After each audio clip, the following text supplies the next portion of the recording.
Hi everyone. I hope we're live right now. Let me know if you guys can see me and hear me well. And yeah, I'm so glad there are so many people in the chats already. Hi guys. Uh, so Diljit is asking us, haha, under root Q. I am like, this is a long explanation, and I was talking to our guest today, and he kind of suggested it's a complicated name, so we'll see about it. But hi, Jishnu, how are you? Hi, Vaibhav. Hi Kush, hi Anuj. It's so nice to see so many of the godfathers joining us. It just makes my heart so happy. Hi Husseini, hi Jibin, and I'm so happy all of you can see me and hear me. I'm just very nervous. I'm really sorry putting it out there so that if I make a mistake, it'll be an easier way out. But I'm so excited today because of the guest. So when we did an all-day stream I think last month, I was so nervous. I was not happy with the way I introduced him, but I'll just try and redeem myself. And today we have the author and podcaster of the he also has his own podcast, The Seen and the Unseen. And everyone I've met until now, they've recommended me this podcast at least 100 times. So without wasting your time, I'll invite Mr. Amit Varma to just join. And Amit, like, please, can you turn on your camera? Hi. Hi, everyone. I can't see the YouTube screen right now because too many screens, but I'm really glad to be here. And one would never know from watching any of your streams that you're nervous at all because you're such a consummate pro. So, and ever since I came on your Chalchitra all day stream, whenever I go on YouTube, the algorithm shows up, other Chalchitra talks by both you and Vaibhav, and both of you are just so great and doing such a good job. So, I'm honored to be here. Thank you. Thank you so much. And so you were telling me about, so how was your day, first of all?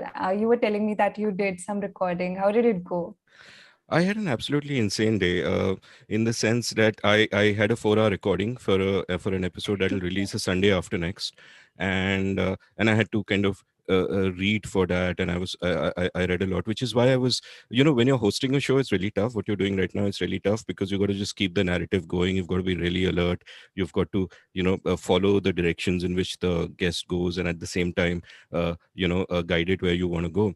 I'm really relieved now to be a guest. I don't have to do any work. You are doing all the work. But having said that, it's actually an interesting episode because you had asked me before coming on the stream that, hey, Amit, pick some passages from books that you like and that you want to recommend for people.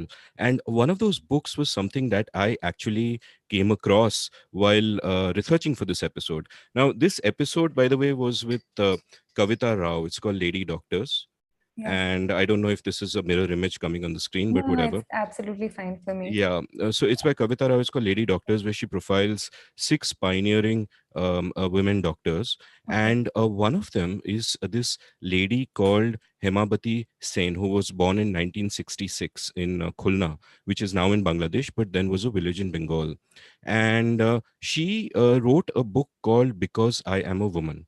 Which is Oh, translated by Tapan Roy Chaudhary and Geraldine Forbes. So that's the book I'm going to recommend. My first recommendation. It's actually on Kindle, and it wasn't available at all anywhere when Kavita wrote her book. So I don't know how she got it. wow. But it's a remarkable book because this woman was married at 9 to a 45-year-old guy.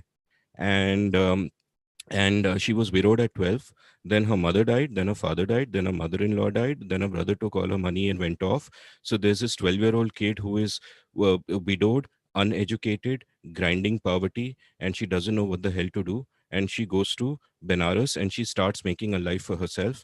And eventually down the road, she gets an education, manages to get herself an education, becomes a doctor, in the Wow. 19th freaking century. Absolutely mind-blowing life, and all kinds of other things sort of happened with her down the road. And then she writes a manuscript, and all these years every day she's writing, writes a manuscript, puts it at the bottom of a trunk, and that trunk is unopened for 80 years. Is Wow. discovered a few years ago, and a family finds the papers and they think it's of no value. And then luckily somebody gets hold of it and they publish it as this book called uh, uh, what did I tell you the name was? Because I Am a Woman. And I want to read out this paragraph from it, which kind of was stunning. And she's writing about the time that she was actually widowed.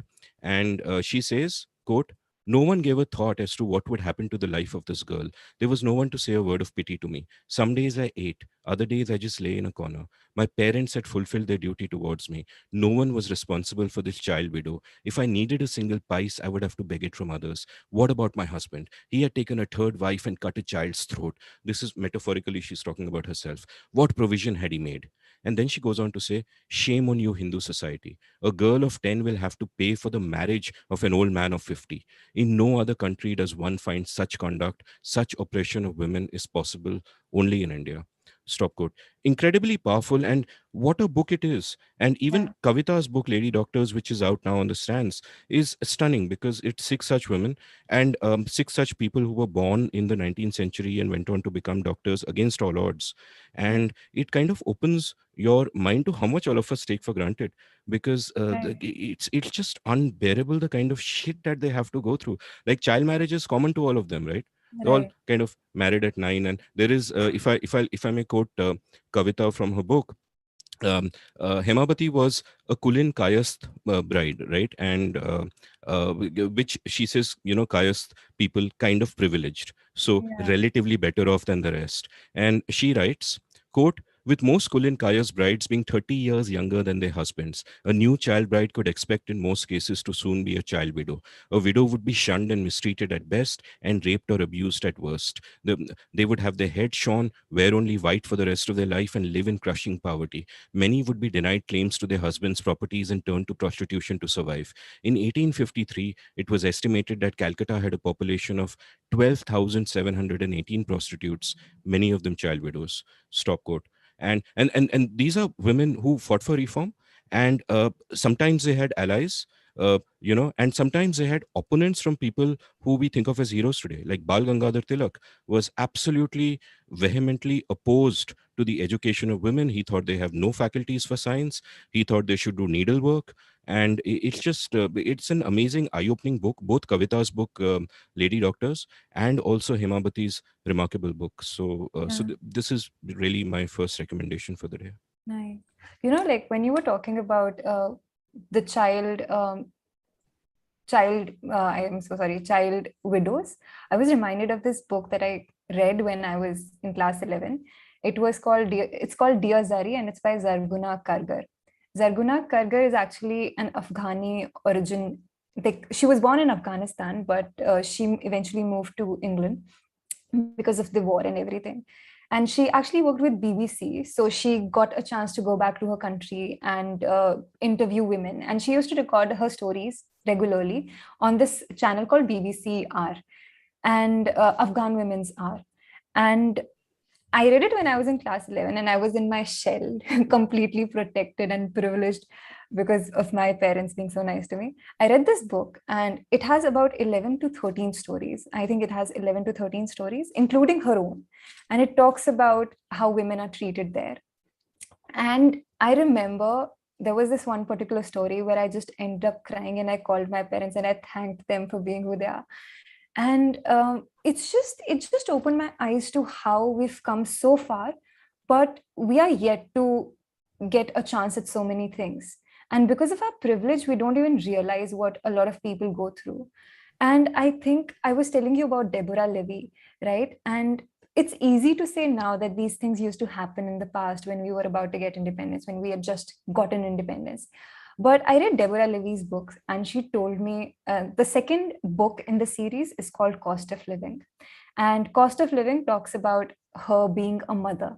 And that's when I realized, like, we talk about inequality and equality, we talk about feminism, but right at our homes, we never look at our mothers. Like, they've had their dreams. And there's this line that just shattered me. And she writes something like this, that, you know, we hate it when our mothers love us a lot. We hate it when they are clingy and they are showing us a lot of care. And we tell them that give us our own space and freedom. And then we blame them for not having their own dreams. But when they have their own dreams, we are the first ones to pull them down. And I just like how so many people are coming forward, and there are so many writings in feminist, I don't know, literature, if you may put it so, that just makes you realize, that just makes you want to unlearn everything that you've learned, because you don't even realize subconsciously you are one of the, I don't know, people who torment these women around you, or like any unprivileged person. That's very true, and there's like one of the interesting things I sort of noticed while I was reading Kavita's book, and in a lot of books I've obviously read in the past about what women kind of go through, is she talks about the story of Anandibai Joshi, who was India's first doctor very famously, Yeah. and died at 22, so really tragic. So at one point in time, at the age of 18, she wants to go abroad to study, and her husband, who is supportive, but supportive in a very weird way, in the sense that I think he was 29 when they got married. He was 26 and she was 9 when they got married. And he was one of those weird guys who wanted to live vicariously through her. So so the book begins when he is beating her, and she's a child, because she's cooking instead of studying. And normally it's the other way around. And he wanted her to study. So it's very weird that he's supportive of her education, but he's also beating her. And it's just incredibly complicated. So anyway, so he calls this town hall meeting at when she's 18, because she wants to go abroad, and he thinks he will make the case to the people about why Mm. she should go abroad, and she decides to speak herself. And when she speaks herself, she frames the whole thing not in terms of I want to do this is my dream, why can't women study. She frames it in terms of the good to society. She says that, look, a lot of women today don't go to doctors because they're male doctors, and it'll be good for society if there are more women doctors, and all of that. So she frames that whole aspiration of hers is something that's instrumental for others, that give me freedom because it's good for you. And I think similarly, and this goes across gender, that of course people will, especially in in places like India, people will look at women from a point of view of, what is she doing for society? What is she doing for her husband? What is she doing for her kids? What is she doing for her family? But I think at a personal level, it's also how we relate to each other, relate to almost every human being. Immanuel Kant, not Amitabh Kant, but Immanuel Kant, his categorical imperative was that never treat a person as a means to an end, treat them as an end in itself. And I think for most of us, our default mode is when everyone else is a character in the play in our heads. In other words, they are instrumental to us. We are using them for something or the other. And we don't actually see them for what they are, and appreciate that and enjoy that, because there's a lot of enjoyment to be had Yeah. in the richness of interaction you can have when you're thinking of someone as a person and really kind of talking to them and opening yourself out. And it's really interesting that Anandibai's husband, you realize, is having some of those conflicts, where on the other hand, he's sort of posturing that, oh, look how advanced I am, I'm letting my wife go Right. for further studies. But on the other hand, when she starts thinking independently, he can't handle it. It's almost Yeah. like, the film A Star Is Born. He just, so it's Yeah. kind of fascinating, and that brings us to thinking that this is human. It's not just something that's in the past. We can't just look back on it and say that, oh, those were regressive times, now we are modern, now we are progressive. No, I think everyone, every day, our default mode is to treat others as instrumental to something we want out of them. Yeah, this reminded me of this article that I recently read. I do not know how to pronounce her name. She gave this speech. We should all be feminists. Chimamanda Ngozi. Chimamanda Adichie, yeah, she's great. Yes. Yeah. So her new book is coming out, and I was reading an excerpt, and she talks about this exact thing. And she says this is elite feminism. When you say you will allow the woman to do this, you will Yeah. allow her to do this, because your ego cannot stand that she can do it on her own. And either all of us want equality, or we do not want it at all. There's no in between. It's not like you are pregnant or you're not pregnant. It's either of these. It's never like, hey, I am feminism, but I don't think this part works for me. You're either feminist or you're not. And the people who fall in between, they're just elite people who have the privilege of saying so. And Yeah. that's equivalent to not being a feminist. So, yeah. Yeah, I mean, for that, in fact, if I can go to my second book now, because that's kind of Yeah. related, and that's almost a proto-feminist writer in a sense. And the book that I'm recommending is Vindication of the Rights of Women by Mary Wollstonecraft. And Wollstonecraft lived in the late 18th century, early 19th century, and she in fact died at childbirth, like a week or two, a few days after her baby was born. Her baby ended up marrying the poet Shelley, so she was Mary Shelley, and wrote Frankenstein. So it's a very interesting mother and daughter combination where both are feminist, and one of them almost is a pioneer of feminism in a sense, and an inspiration to generations of people, not just women. And the other one is perhaps the first science fiction writer in a sense, proto science Right. fiction. So it's remarkable. And there's a great book, bonus recommendation. There's a great book about the two of them called Romantic Outlaws by Charlotte Gordon. That's Oh, a yes. that, Sorry. that yeah, that's a lovely book about the two of them. But when I thought of the battle that all these doctors in Kavita's book made for actually getting educated, I thought of something that Wollstonecraft wrote, and I will just read that out when I find the relevant tab, which hurrah I have. This is remarkable. I have so many tabs open, it takes a lot of time to find these tabs. So at one point, so she writes, she talks about why women have this kind of lower status, and she writes, one cause of this barren blooming I attribute to a false system of education gathered from the books written on the subject by men, who, considering females rather as women than human creatures, have been more anxious to make them alluring mistresses and rational wives.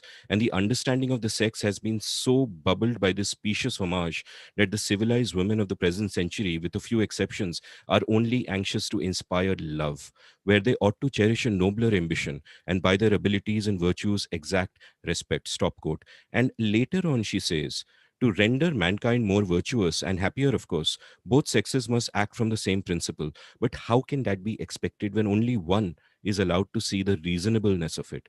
To render also the social compact truly equitable, and in order to spread those enlightening principles which alone can meliorate the fate of man, women must be allowed to found their virtue on knowledge, which is scarcely possible unless they be educated on the same pursuits as men. Stop quote. And the whole point is that that notion that science is only for men, that women are only good for knitting, and that women cannot be educated in all of those things, that is dangerous, because what Wollstonecraft is doing is she is connecting virtue to knowledge. She is saying that the moment that you say that there is virtue in being rational, and that men are more rational than women, what are you then saying? So if you want to make virtue equally available to both the sexes, then education becomes really important. In fact, if I remember correctly, before Vindication of the Rights of Women, her first book was on education. That was something that she was kind of deeply passionate about, and that goes to the core of the stories of the people in Kavita's book as well. And that really spoke to me, and sort of reminded me of the constant struggles through the ages, which to some extent still continue. Yeah. I have a question for you. It's like I've had this doubt for years now. I don't know when. So when I was growing up, I had this. I never thought about it until now. After like it just hit me after years. I used to think that when we grow up, especially in Indian society, sometimes our parents hit us and they normalize this for us. Like we're hitting you for your own good. And somehow people find it hard to get out of relationships that are violent because somehow I think we have this ingrained in us where our parents have told us, like, hey, we're hitting you for your own good. Do you think that could be one possible reason why people struggle to get out of relationships? Because somehow they related to how we've been asked to normalize this when we were growing up and we no longer know how to differentiate between the two. Yeah, no, Or I think it's very toxic. Even when I was a kid, I thought being hit is like a normal state of being. It's not a big deal at all, right? The elders in your family will hit you. And but today, I think, thanks to the internet, thanks to the spread of knowledge all around, there are more people saying that no, hitting is bad in all contexts, bullying is bad in all contexts. And I think more people will at least. There'll be less of a chance of it being normalized in a kid's mind today, because a kid is open to many more influences saying that this is wrong, that is wrong, this is wrong, that is wrong. Whereas when you're a kid, like if you're growing, like Kavita and I both kind of were 70s kids, so I don't really remember the 70s. I'm more of an 80s kid. But growing up in those days, you don't have the internet, you don't have all the information of the world. So you form your conception of the world from what is around you, and that is normal. And if it is normal, it is therefore normalized. And it could mean getting beaten up as a kid. I think for girls it could mean worse, in fact, and does mean worse very often. And that's kind of the way that it has been. And this is probably the first period in human history where almost everybody, thanks to the interconnectivity of the world, has a way of being exposed to different points of view, where those toxic normals cannot become normalized, as it were. And and I think that's great. I mean, obviously social media can be incredibly toxic and violent, and I encounter a kind of rudeness on Twitter that I don't encounter in real life.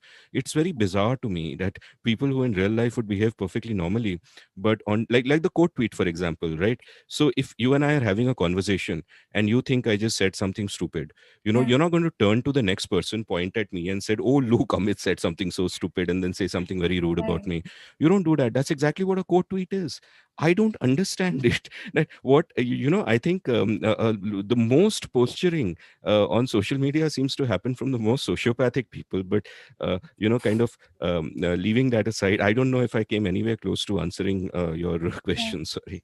No, no, no. I completely like, I used to wonder about it a lot because I think like I came across this person who was being like one of our domestic helps was just, and it kind of like left an impression on me like, hey, but there's also this. So I am from Himachal, and we have a lot of like ghost stories everywhere, like usko mata chad gayi and everything. It's just very prominent. Every nook you go to, there is a ghost story related to it. There will be some instance related to some god or goddess. And I my father had a transferable job when I was growing up, so I never got to really hear all these things because I would be refined to my house. And quite recently I started learning about it, and I was very interested about this whole phenomenon of how, like a god can just get inside of you, and like what exactly goes there. And I was researching. I came across this research paper which said that there are tribes, there are people who are suppressed their entire lives, and then they realize that there are two parts. Like one, you lose your mind so much so that you start pretending like someone, right? And then they realize, they look at these people who've lost their minds, they are behaving like, as people say, like, hey, se mata chad gayi and everything. And people realize, hey, everyone started taking them seriously. So now it's become a trend. If you're someone who's suppressed, be it of a certain caste, color, or maybe religion, or maybe even gender, people have started taking this, like, people have started acting a certain way so that people in their family respect them. He, like, he's prone, like he can talk to god and goddesses, like look at him. And it's like really crazy. And I remember there was this documentary on it as well, which I think Scoop Whoop did, and they traveled to Bihar in that case. And there are like I was just surprised how this suppression really comes out in people's character. Like we read about suppression and like privilege and everything, but we really don't get to how it affects people mentally and what they do to get out of it. Yeah, this is fascinating. I don't know how to respond to that except to say I love ghost stories. I have these anthologies, anthology of Bengali ghost stories or anthology of blah blah ghost stories, and they are great fun. And I think the one of the reasons that they were so popular once and perhaps are not so popular Yeah. now, and why they were even necessary once, is that we make sense of the world by telling stories. We need stories not just to make sense of the world, but sometimes to uh, you know to sort of go deeper into things that we don't understand. And ghost stories are a really nice and sort of entertaining way of doing that. But the social phenomenon you described, that people deliberately behave that way, and whatever, deliberately or otherwise. I mean, some people are just kind of ill, and that's it's a sad sort of reality in India, perhaps more than anywhere else, where mental illness has such a stigma attached to it.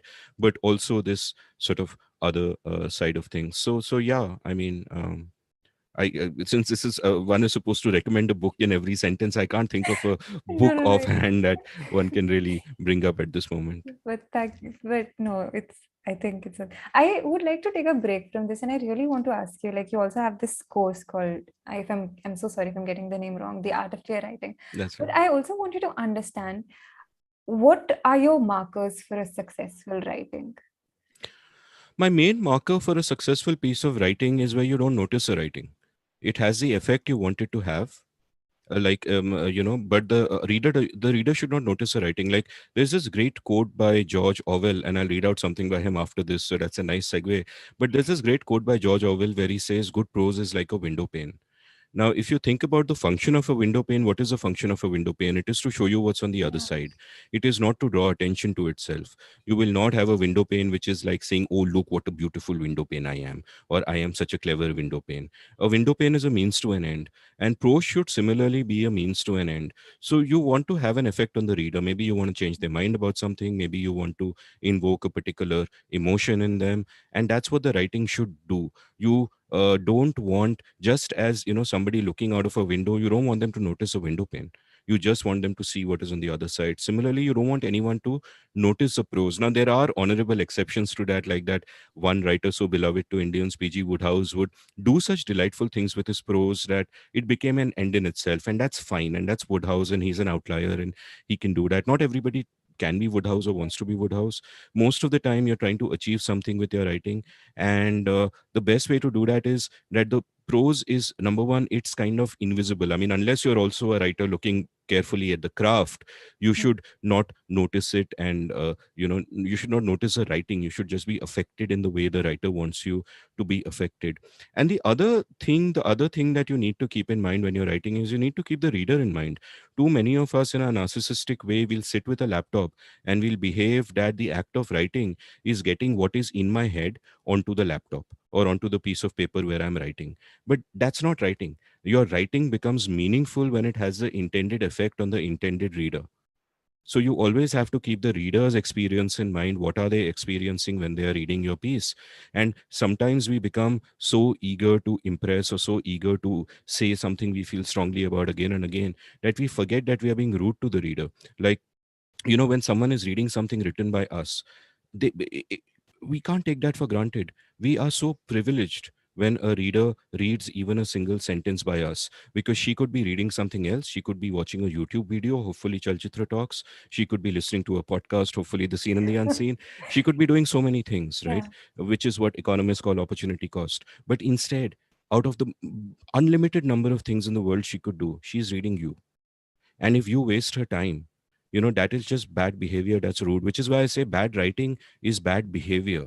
And therefore, we always need to think of the reader and keep them at the forefront and not waste their time, and give them whatever experience we want them to have. It doesn't mean that we dumb our writing down or we keep it simple or anything like that. What we want to say is what we want to say, but we want to say it in the most effective way possible. And Indians, unfortunately, we have this habit. Perhaps it's this post-colonial hangover that after the British left, English has become a marker of class, right?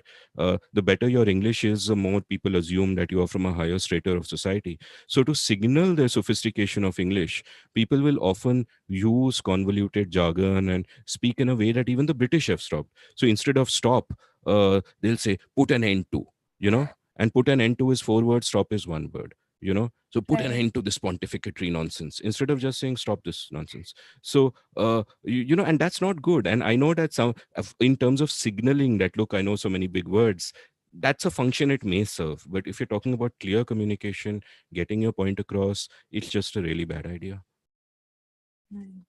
Do you recommend that if someone wants to become a good writer, they write every day? Like everyone I meet has such like they have everyone has different opinions. There are some people who say you should write every day. There are some people who say that just write whenever you get the inspiration to write. Don't force yourself into it. What do you recommend? Like, should someone like sit every day and on their desk and like, आज मैं लिखूंगी 1 घंटे के लिए, but I am going to do this. Yeah, no, I don't agree with the inspiration view. Like, think about what you're doing. If you were just to tell your colleagues at Chalchitra that, listen, I will only produce content when the inspiration strikes me, nothing will happen. And you also won't improve because you're not doing it enough, right? So, in fact, what I tell my students, and this is almost, I'm giving away one of the important pieces of advice I give, but what I tell them is write every day, but set yourself an easy target.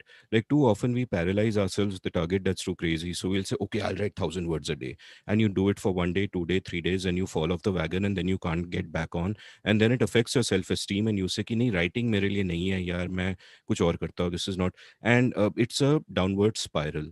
And instead what I suggest is write 200 words a day. And I've probably spoken double that many words since you asked me the question, just because 200 words is what we speak in 1 minute. And what I am saying is write 200 words a day. Why this is important is I think of the ability to write as akin to a muscle. So think of your writing muscle. How do you exercise your other muscles? How do you build them? You work out every day. You don't work out jab mood aayega, jab inspiration aayega. No, you have a routine. You work out every day, and Yeah. that's how you get there. So similarly, if you just write 200 words a day, and it doesn't have to be anything specific, but it's something you can be bloody minded about. So even if you're not feeling well, you're lying in bed, you can do it on your phone. If you're going to the airport to catch a flight in post COVID times, hopefully you can write it on your phone. It's not a big deal. Most days you'll write more than 200. But even if you write 200 in a year, that's 75,000 words. That's equal to a Yeah. novel. Now it's not that you write 200 every day and at the end of the year you have a novel, because it's not always the same thing. But your writing muscle is getting exercised so much. And this is what, like, everyone who does my course, I tell them that, okay, listen, you care about writing, you spend the time, you spend the money, but all of this is like taking an annual gym membership. Taking an annual gym membership is not enough. You got to go to the gym every day. So Right. I'm totally not with the inspiration view. And the other aspect of writing every day is, how do you become better at something? You become better at something by doing it again and again and again and again. You don't become better at something by, oh, I understand writing, I have talent, and then inspiration comes and you write and you're suddenly good. Doesn't work like that. It's, you gotta, sit down on that chair, put in the hours, build the discipline. And which is why I say 200 words a day, because some of us are privileged enough to be able to keep chunks of the day just for writing and all of that. Many people aren't. Many people live really hard lives, right? Like, uh, the lady I spoke about, Dr. Sen, she wrote her book which lay in a trunk for 80 years by writing every day, right? And she had a busy life. She was a doctor, she had kids, she had all kinds of shit happening around her, and she wrote every day and wrote so powerfully. So the trick is that you just have to you know build that discipline and just look at it as work that has to be done no matter what. I'm also reminded of an interview I read maybe about 20 years ago. I don't remember who it was with.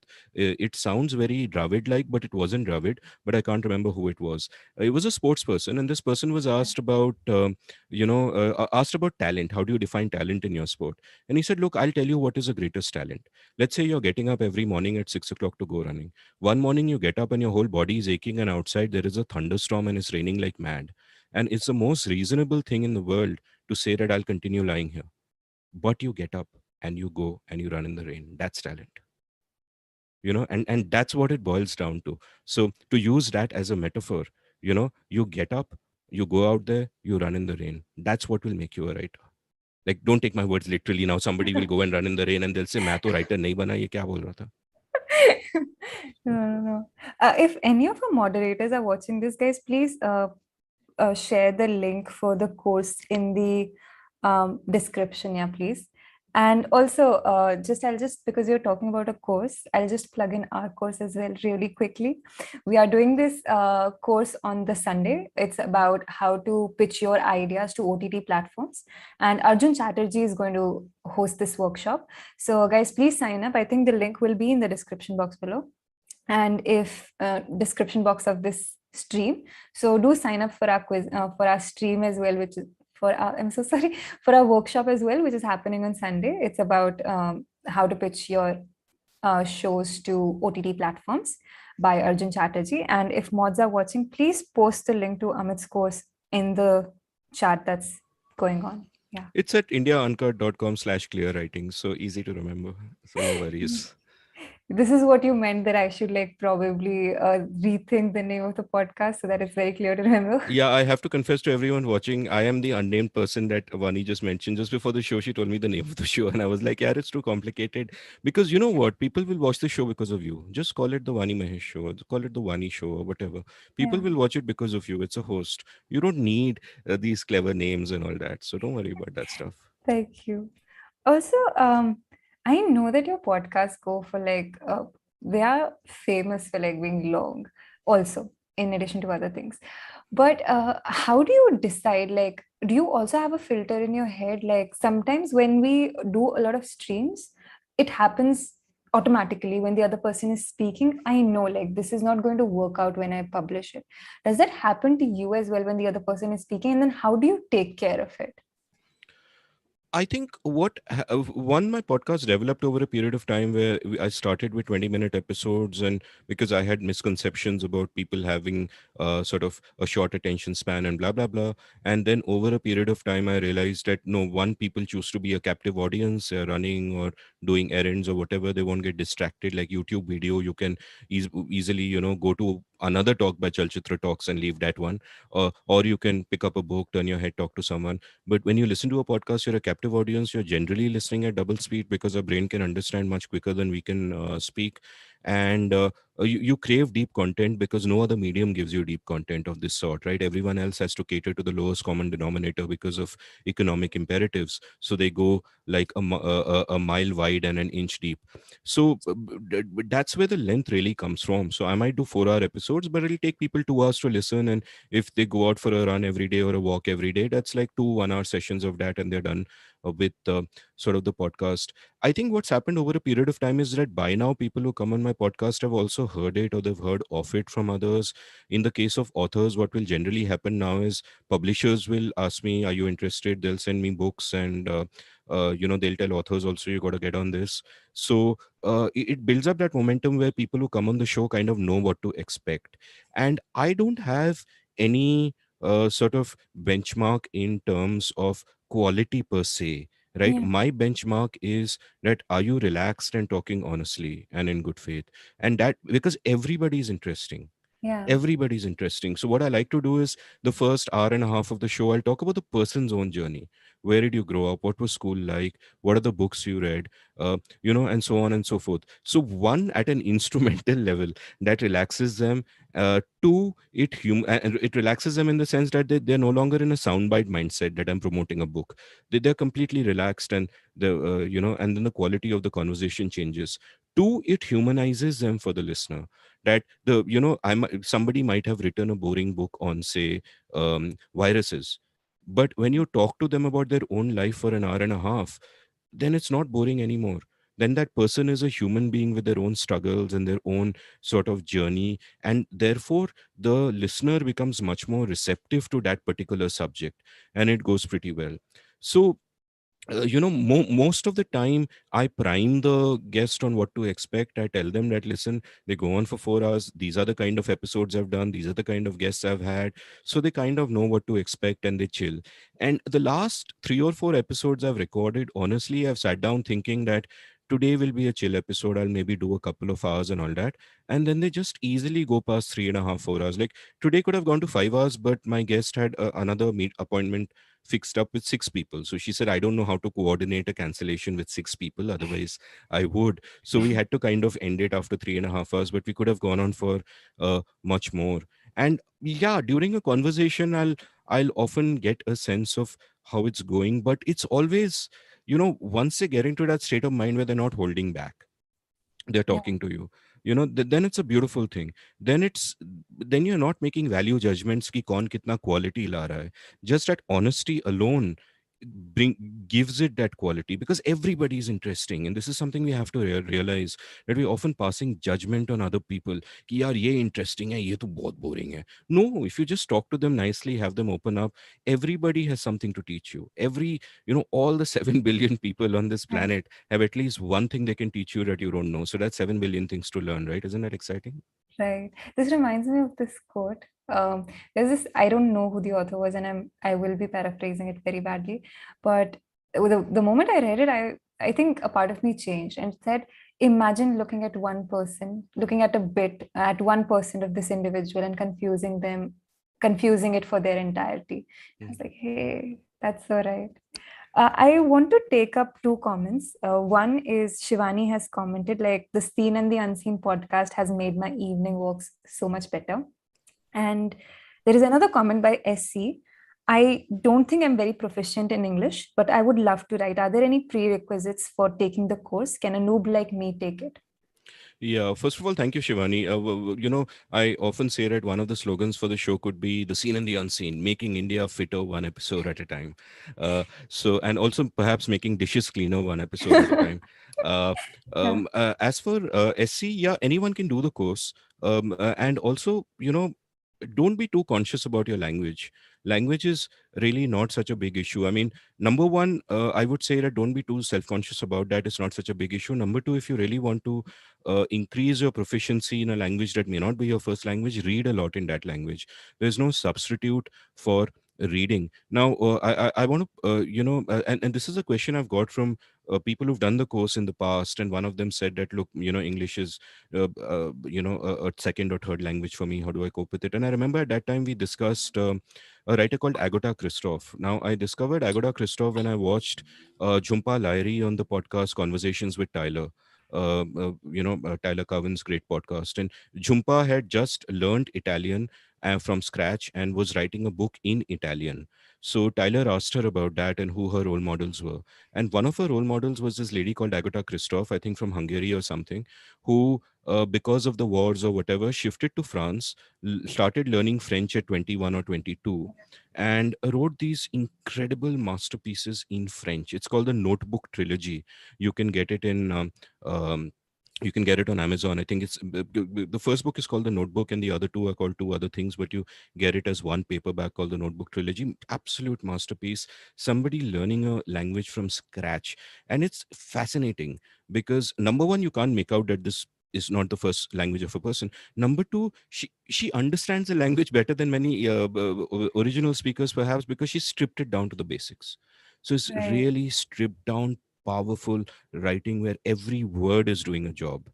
And that's important. And I remember when I told my student this, she bought the book by Christoph, and she was so inspired by it that and I've taken her permission before telling the story before, so I won't name her, but I guess it's okay to tell the story, that she took the book and she started reading from the book by just writing down the sentences she saw in it on in her own notebook. Just and the reason for that was to very deliberately take in the rhythm, you know take in the rhythm, take in the tone. And because when you're writing something down, you're observing it that much more carefully. You're seeing what the writer has done in terms of craft. And I found that really inspiring and mind-blowing, that someone should go to this effort to do this, because I think it's fantastic. This is a great way to learn something.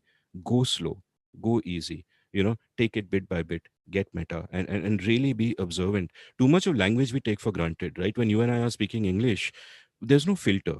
We've taken in a certain way of using Right. English, and and there are many mistakes and many loosenesses, and we'll be like whatever, and all these things we'll do which we would not Right. do in writing, because there's no filter. So we are not so mindful of our words. But when you're learning a language from scratch, and you're going into it with so much intensity, there is that mindfulness. And that mindfulness is special because you notice so many things that otherwise somebody else would not. Nice. 100 people are watching us right now, and I also the one of my friends also is like he learns languages. That's like his hobby. Very interesting. And he gave me like because I also wanted to learn a language because I couldn't understand. I did not like the English translation of a particular author, and he was saying something, and he said just the opposite thing to me. He said like there are every language has words, learn 2000 of them, and I don't remember the exact number, but like 1000 to 2000 of them, learn the basics of grammar, you would have cracked the language. And he speaks French, Spanish, and he learned Russian, and now he's learning Japanese, and he speaks all of them very fluently. And he just said something but then yeah, he But also that's good do a lot of functional music. advice. Yeah, That's good functional advice, because how many words you really need in any language to exactly. get by? So I like the advice because it's again a very deliberate way where he's being very clear that this is what I want to do. I want to reach a certain level of minimum communication. What do I need to do that? I Right. need X number of words. I need to learn the rules of grammar, and I'm set. And I like that. I mean, Yeah. it's a And I systematic way. think all you can do is like then you double up on the music you listen to in that particular language and the movies you watch, and then I think it Yeah. I always. mean, most of what you learn will be through osmosis by just immersing Mm. yourself in it. So, like you said, listening to the music in that language, watching movies in that language, reading books, most of it Yeah. is through osmosis, which is why, really, if you want to be a better writer, there is sort of no substitute for reading. Now, I promised Orwell, so before we forget, I think I better read out that bit. One book that I keep going back to, especially whenever I'm stuck writing something, is George Orwell's collected essays. So there's a big fat every man's library collection of Orwell's essays, and he is a model of clear writing, as his window pane quote would have sort of illustrated. So he wrote an essay on Gandhi, and I'll just read out the first paragraph. And I recommend you buy that book of essays because everything in there is just wonderful to read. Such clear language, such lovely rhythms. And yeah, so this essay is called Reflections on Gandhi, and it was written in the late 40s. And he writes, quote, "Saints should always be judged guilty until they are proven innocent, but the tests that have to be applied to them are not, of course, the same in all cases. In Gandhi's case, the questions one feels inclined to ask are, to what extent was Gandhi moved by vanity, by the consciousness of himself as a humble, naked old man, sitting on a praying mat and shaking empires by sheer spiritual power? And to what extent did he compromise his own principles by entering politics, which of their nature are inseparable from coercion and fraud? To give a definite answer, one would have to study Gandhi's acts and writings in immense detail, for his whole life was a sort of pilgrimage in which every act was significant. But this partial autobiography, which ends in the 1920s, is strong evidence in his favor, all the more because it covers what he would have called the unregenerate part of his life and reminds one that inside the saint or near saint, there was a very shrewd, able person who could, if he had chosen, have been a brilliant success as a lawyer, an administrator, or perhaps even a businessman. Stop quote. And this, of course, goes back to the point that you're saying that you cannot judge a person by seeing 1% of them. Like I keep talking about how people contain multitudes, and that's more true of Gandhi than anything else, because within him there was that saint, within him there was that shrewd, canny politician, within him there was also a very flawed man, a misogynist who gave way to his weaknesses, who treated women really badly, who was a hypocrite in many circumstances. And all of those can be true. And you can admire the greatness while also being clear eyed about all the flaws. Right. I have two questions for you. I think I've forgotten one.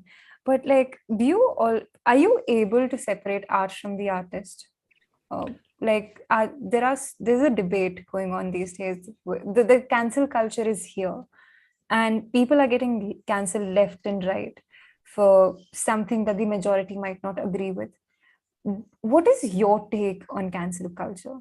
These are actually two separate questions. So I'll answer the first one first, Okay. which is about the art and the artist. That, yeah, I mean, to my mind, it's separate. And to my mind, what you think of one should not influence the other. It is possible for me to admire a work of art and at the same time condemn the artist's character.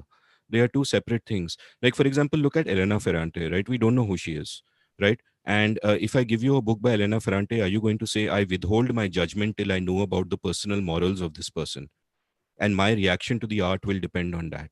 That doesn't make any sense. You react to the art for what it is, you react to the book for what it is, and you can react to the character of the artist in a separate way. Now the thing is, at an individual level, there will be artists that we may not want to engage with because of the things that they have done, right? Which is entirely fair. Like, I don't want to read anything by MJ Akbar or Tarun Tejpal or uh, you know I mean, one could go on and on. But at the same time, there is great art I have appreciated in the past, maybe Woody Allen's films, Louis C.K.'s incredible series, Louis, which are masterpieces. And I thought they were masterpieces before the stories about them emerged. So am I now to change my mind of a particular piece of work and say that, no, my opinion of that work is contingent on the character of who made it? Because if we are to do that, then forever we will be in a state of suspension, because we can never know everything about a person. And everyone is flawed in different ways. Picasso was flawed, and there is, in a sense, no end to flaws. I think where this gets confusing is that people look at strawman versions of this, where people will often interpret what I am saying as my really saying that, hey, because I like his art, I'm willing to excuse his crimes. And that's not the case at all. It is, I think, possible to separate my judgment of the art from my judgment of the artist and say that, no, this art is great, this guy is a jerk. I think it's possible to say that. This is, by the way, I did a recent episode with the fantastic film writer Jai Arjun Singh, who writes on film. and books, in fact. And Jay and I discussed this in some length. So if anyone's interested, they can kind of go back to this episode. Jay had also a nuanced take on it, which was slightly different from mine. But this is kind of where I am, and I think a lot of it comes down to personal judgment. Yeah, because there's no, it's not as if we look the days of the Soviet commissars are gone, where a committee will decide what is acceptable and what is not. We have to make personal judgments about everything. And if you don't want to watch anything by, say, a Louis C.K., that's fine. Don't do so. There are people who repulse me, and I will not watch anything by them either. But at in other places, I can say that okay, this art moves me. The person might be a jerk. Right. I also this is something we were talking about on. So we did a recent episode with Cyrus Brocha, and Weber and Cyrus were talking about how sometimes in the name of self-care, we start ignoring people we don't agree with. Like we sort of ghost them. What would right now you said like I might not agree with what you're saying, and so I might not like what you're doing basically, and therefore I'm just going to not do anything about it. Similarly, this is a personal question. Now if there are people in our lives who just you can't stand them at all, like their messages, like the moment you receive their message, it just gives you anxiety, or it just burns something inside of you. How do you deal with them? Is it okay to like ignore them? Is it okay to ghost them? Asking like for myself, because I really get confused there. How do I deal with someone who just really destroys my calm? Do I I address it, or do I just, yeah, I mean, I have a two-part answer to that. One part is that no one is entitled to my time or attention. you right, know and you often find that, for example, on Twitter, what I really do on Twitter is I don't really enter too many conversations. I'll just post links to the work that I've done, and it's my way of broadcasting my work to my audience.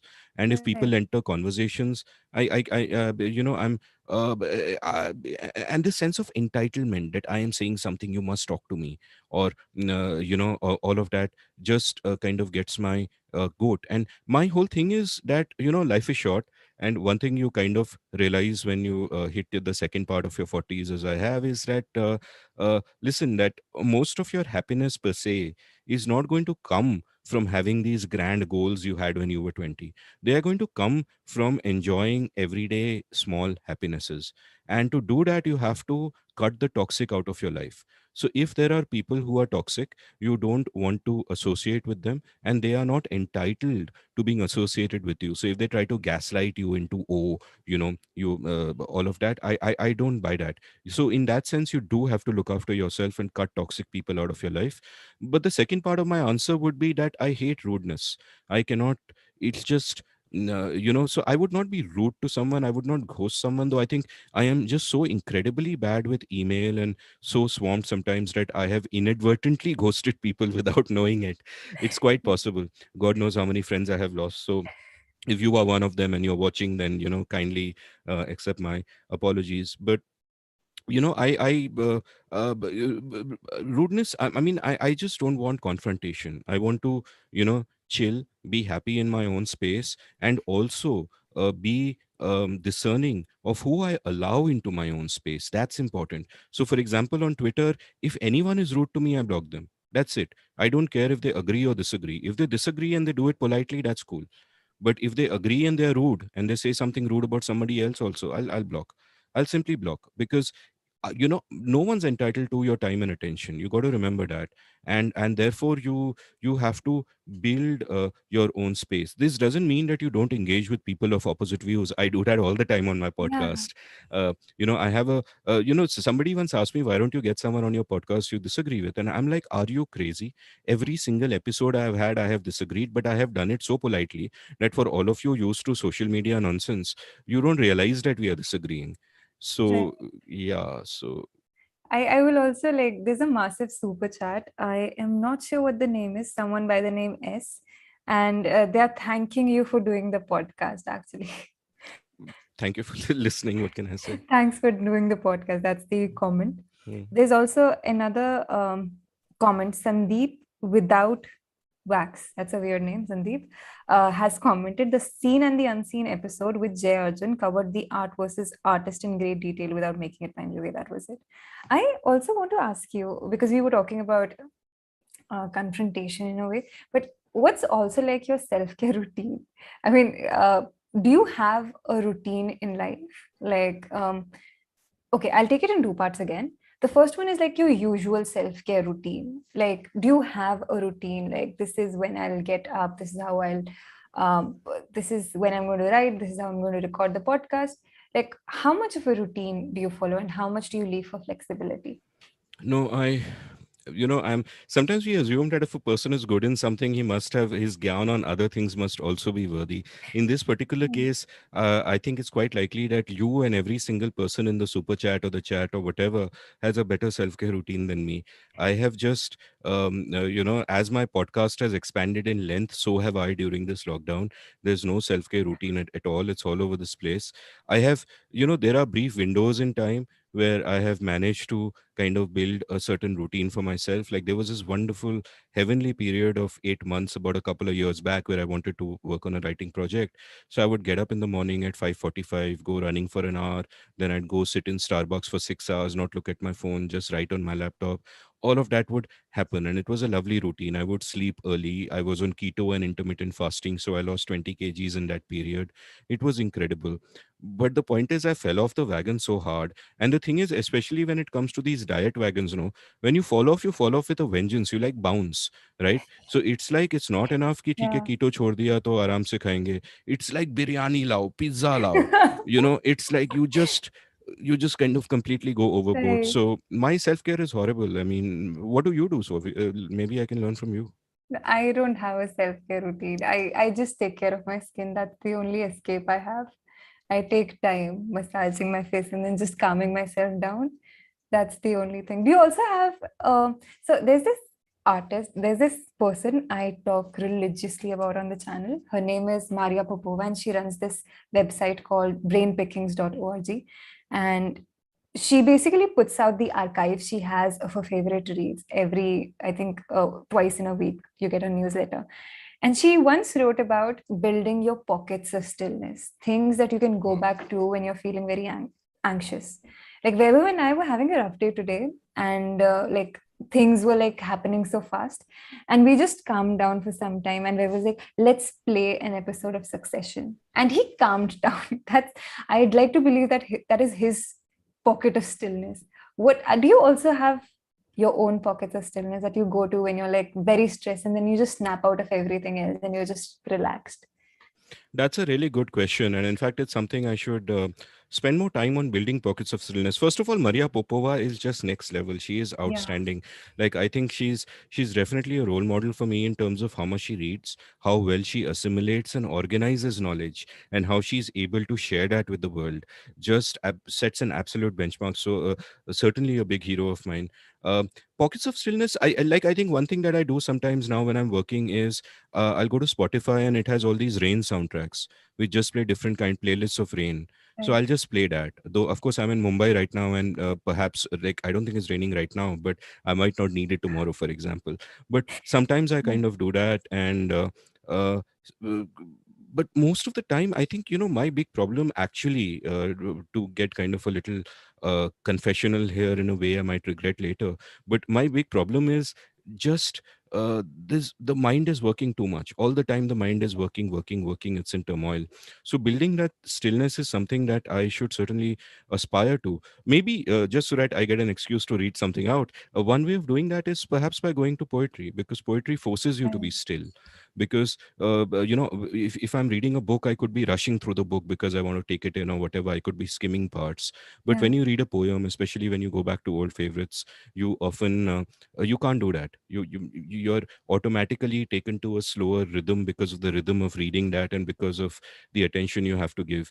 So since we gave a lot of heavy sort of talk about the fate of women and what men do in the early part of Right. this episode, I'll read out a couple of poems which are sort of lighter, by two poems I think who have done stellar service in making poetry sort of more accessible for people, which is really important. The first is by Wendy Cope and is called He Tells Her. He tells her that the earth is flat. He knows the facts, and that is that. In altercations fierce and long, she tries her best to prove him wrong. But he has learned to argue well. He calls her arguments unsound and often asks her not to yell. She cannot win. He stands his ground. The planet goes on being round. So that's by That's Wendy really nice. and so you guys should just Google Wendy Cope and check out her stuff. And we live in an age where so many of the poems are online is beautiful. And there's another poem by Billy Collins, and this is called Man in Space. So Man in Space by Billy Collins. All you have to do is listen to the way a man sometimes talks. Sorry, I'll start again. All you have to do is listen to the way a man sometimes talks to his wife at a table of people and notice how intent he is on making his point, even though her lower lip is beginning to quiver. And you will know why the women in science fiction movies who inhabit a planet of their own are not pictured making a salad or reading a magazine when the men from Earth arrive in their rocket. Why they are always standing in a semicircle with their arms folded, their bare legs set apart, their breasts protected by hard metal discs. Right. So, This is, yeah, who was that's the poet? I'm really this sorry. was Billy Collins. Okay, believe. Okay.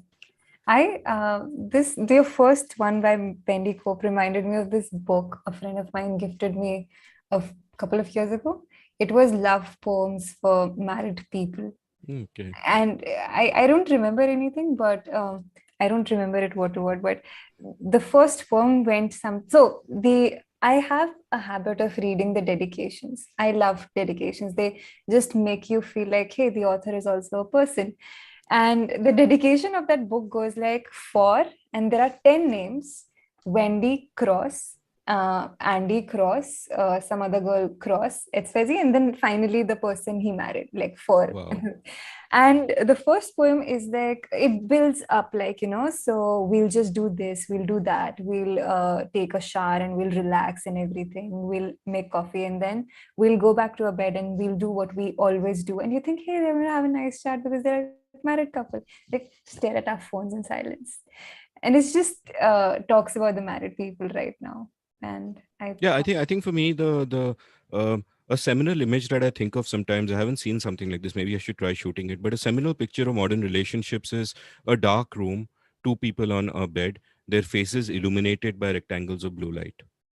yeah, That's I think that kind of sums up our time so well. right, right. I decided I'd gift it to my parents, but I haven't come around to doing it yet. Why? I thought I might offend them. I think one should never be scared of offending one's parents, for God's sake. Who else can you take that chance with? Try it. Okay. That's very, I don't know. But yeah. I mean, everybody's parents are different. Yeah. I mean, yeah, I could do that, but I still, it's like you don't want the confrontation, right? You're Hmm. happy not going there. Play safe, yeah. Yes. And has there also been a book that has affected you emotionally? Maybe something that just made you feel so overwhelmed. Like you were overwhelmed with emotion when you read it. Like I preach Deborah Levy a lot. I recommend it to everyone because she just, every time I read her, it's just, I get so teary eyed. I just get overwhelmed. I can't think straight. Has there ever been any author or a book that has done the same for you? I think not a book per se, but I get overwhelmed all the time. I mean, every time you read a good book, it will do something to you. Because I mean, especially with good fiction, what are you really doing? I mean, the reason fiction is beautiful is that, look, we all get to live one life, but through fiction we can live the lives of so many others. And when we live the lives of so many others, if the writer is good, we go through their journeys. So there are Right. moments where you will feel that connection, where something in their life resonates with something within you. And that's always a moving moment, which is there so often in so many books. And it's not kind of unusual. I think the poetry of Mark Strand does that for me, especially what I would recommend to everyone is just blindly go to Amazon and pick up this big fat collection of collected poems by Mark Strand. There's one particular book which is the last book he wrote, I think in his 70s, called Almost Invisible, um, which is part of his collected poems, which is why don't buy the book separately, just buy the collected poems. And that's beautiful. That always moves me deeply. And they're prose poems. So there's no rhyming. It's just like one big para. And you want me to read out one of them? Yeah, sure. Please, please. Yeah. That would be Let amazing. me. Okay. So this one is, you can You Can Always Get There From Here by Mark Strand. A traveler returned to the country from where he had started many years before. When he stepped from the boat, he noticed how different everything was. There were once many buildings, but now there were few, and each of them needed repair. In the park where he played as a child, dust filled shafts of sunlight struck the tawny leaves of trees and withered hedges. Empty trash bags littered the grass. The air was heavy. He sat on one of the benches and explained to the woman next to him that he'd been away a long time, then asked her what season had he come back to. She replied that it was the only one left, the one they had all agreed on. Nice. Which almost, I read it and it kind of, it has this totalitarian feel to it. It reminded me of how we thought of Soviet Union in the 1970s, the season that we have all All kind of agree. agreed on. And Stan, so you were talking about gifting something to your parents, so maybe you could send them this next poem that I'm going to read out by Mark Strand. Yeah. Harmony in the Boudoir by Mark Strand. After years of marriage, he stands at the foot of the bed and tells his wife that she will never know him, that for everything he says, there is more that he does not say, that behind each word he utters, there is another word, and hundreds more behind that one. All those unsaid words, he says, contain his true self, which has been betrayed by the superficial self before her. So you see, he says, kicking off his slippers, I am more than what I have led you to believe I am. Oh, you silly man, says his wife. Of course you are. I find that just thinking of you having so many selves receding into nothingness is very exciting. That you barely exist as you are couldn't please me more. Nice. And this is so much of that 1% thing you said earlier, right? Right, right. I uh, I also had a question about poetry. So there are quite a few. So we have Pathik on the channel. He does Hindi poetry, and he's absolutely amazing. Like whenever he talks to you, it's just like, hey, where did you get that word from? But and it's very interesting. And sometimes ever when I do these streams, and I am quite average at understanding poetry. Weber is even worse. So what is I don't want to gossip about poets who are no longer with us, but what is your opinion of poetry that is so hard to understand? Like, say, Wordsworth, which a lot of people might not understand because it's in archaic English as well. That is one reason. But do you force yourself into poetry even if you don't understand it, or do you just, is it okay to like just, I don't know, pass by it and not notice it? No, I think one rule that I have is that if and this is a rule about reading, is that if I'm not enjoying something, I won't force myself to read it. So I won't say, oh, I've wasted time reading 50 pages, I must finish it. But that's a sunk cost fallacy, right? What you spend time reading is a sunk cost. And there are so many books to read that you want to read something you like and not continue force yourself to read something. And this also applies to books or poems that people may say are great. It's part of the canon, you have to read it, what are you doing? And I don't have patience for that. So for example, you name Wordsworth, I don't really have much patience for the romantics. I'm not a big fan. I am a huge fan of Shakespeare though, because despite the fact that the words he uses, many of them might have become archaic, but just he mimicked the rhythms of everyday life so well that it's just a different level. Because the thing you have to remember about Shakespeare is we think of him as high art today, but he was a box office superstar of his day. He was like, Steven Spielberg plus Yash Chopra rolled into one. And there's a reason for that. But to answer the question about poetry, I'd say I'm not really a connoisseur of poetry per se. So my responses to poems are kind of visceral. That sometimes I will be very moved by them and I won't exactly know why. And some of it could be Yeah. I can't, like, if you give me a piece of prose, I can talk about it. I can talk about the mechanics. I can talk about what is working, what is not working, and we can discuss it. About poems, I generally try not to do that. I mean, unless a poem is making really obvious mistakes. Like if someone tries to write in a particular meter, you want to write a rhyming poem, you need to stick to the meter. Very often beginners will write something that rhymes and they'll call it a poem. But the point is, rhyming is only one of the musical effects in a poem with meter. How many syllables there are and how the rhythm flows matters. It also matters that you don't write convoluted sentences you would not otherwise use. So you want to make it sound natural. But apart from that, I love a lot of prose poetry and free verse as well. And I can't analyze why. Sometimes I'll react viscerally to poems, like a lot of Mark Strand's work, especially his later work. And what I would recommend to everyone, and this is like the strongest book recommendation so far, just blindly trust me and buy it. It's a book by Mary Oliver called A Poetry Handbook. Right. And this is a book about poetry. It's not a, she was a great poet, but this is not a book of poems. It's a book about poetry. And it opened my eyes in so many ways to language and the way you can use language, the rhythms and the sounds and all of that. So even if you don't care about poetry, if you're interested in writing, if you're interested in language, this is a desert island book. Just kind of go out and get it. Nice. So, what do you make of? I'm sorry, that's a very silly question, but what do you make of Robin Williams' character in Dead Poets Society who Oh, you know, that tore that off that paper? that film Like, came out when I was a teenager, and oh, it was my favorite film in the world for a while.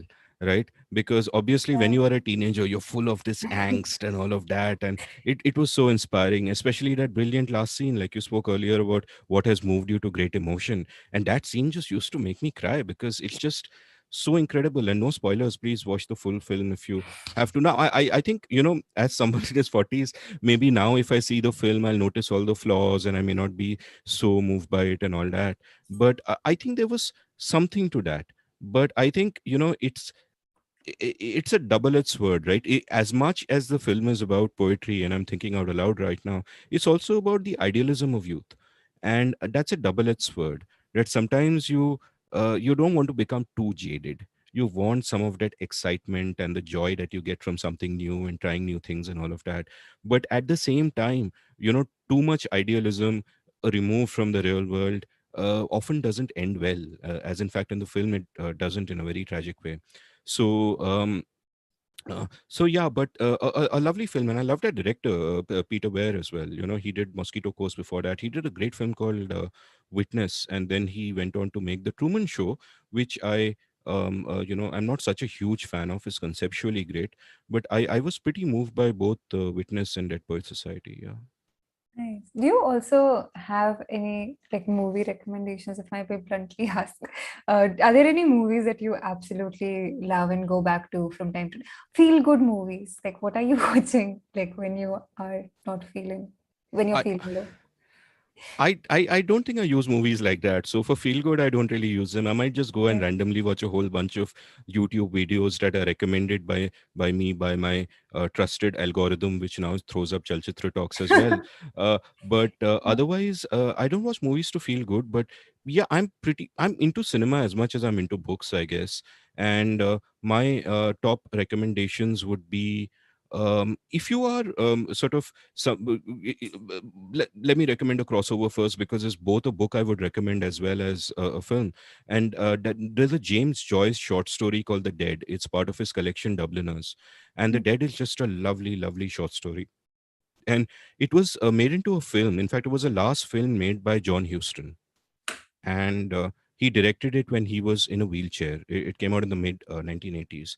Just sublime, absolutely sublime. And his daughter, the very accomplished Angelica Houston, played a role in that. And there is a moment, I have in fact tweeted about that. I have a tweet thread on it, which maybe I'll send you the link and you can add it to this later. And there is a moment in that film where she is going down the stairs with her husband, and she's playing a middle-aged woman there, and she hears a song, and that song reminds her of something. And she's very wistful in that moment and looking really sad. And you think, my God, what amazing acting. And at that moment when that scene was shot, she was actually looking at her father in the wheelchair, out of the shot, below the stairs, and she knew it was his last film. Oh, So very powerful. right. Do you also have um, do you also have favorite scenes from movies? Which, for example, for me, the movie Eternal Sunshine of the Spotless Mind, there is this particular scene where I'm forgetting the uh, name of the character. She is on the protagonist's back and they are in a parade. She has red hair during that time. And this quote comes along, the one that sums up why it's called Eternal Sunshine of the Spotless Mind. Each wish, each prayer answered, each wish resigned. And the way they show the entire montage of the elephants going by the parade happening, that just makes me, every time I watch that scene, I feel happy. Like, is there, do you also have your favorite scenes that give you the same? Or maybe You know, like, when I was a kid, I used to like the last scene in Dead Poet Society a lot, but that's a long time back. I actually haven't thought of that scene for a long time. A cliched answer, I of course love Satyajit Ray's scene in Aranet Din Ratri, where they're playing the memory game in the forest and all of that. So I love that, but now that's almost become cliched to say that. There's a great scene I saw in a film at Mummy a few years ago, a film which has disappeared and I can't find it anywhere because it just wasn't, it just completely vanished into the ether. I think it's a Croatian film or something. It's called Echo. The original title is Echo. Now there are many films by that name. This one Yeah. is directed by a guy called Ren Jerka, right? And I remember 7 or 8 people watched it in the auditorium when it showed at Mami, and they were all blown away. And later in the Q&A, I asked him about the directors who inspired him, and Tarkovsky was one of them. And you get a lot of that stillness and depth there. And in Echo, there are sort of two narratives, and one of the narratives is there's an old man whose son has disappeared, and he hasn't heard from his son, and he thinks his son is probably dead, which is true. So he doesn't know how to deal with it. And there's this great scene where he finds videotapes. Remember those things? I mean, I don't know if you're Yeah, old yeah, enough yeah, to yeah. actually. So he has these old videotapes, and he's going through them, and he takes one of them apart, and all the tape is out. And then you have a scene where he's in the garden of his house, and all around there is red tape. There is there are these swirling lines of videotape, which is sort of his memories, the destruction of them. So much, such a powerful scene. So I was kind of the sort of meditative way in which the film led up to that scene, and what a powerful metaphor it is, and how well it worked in the moment. Nice. So that was one. I don't really have.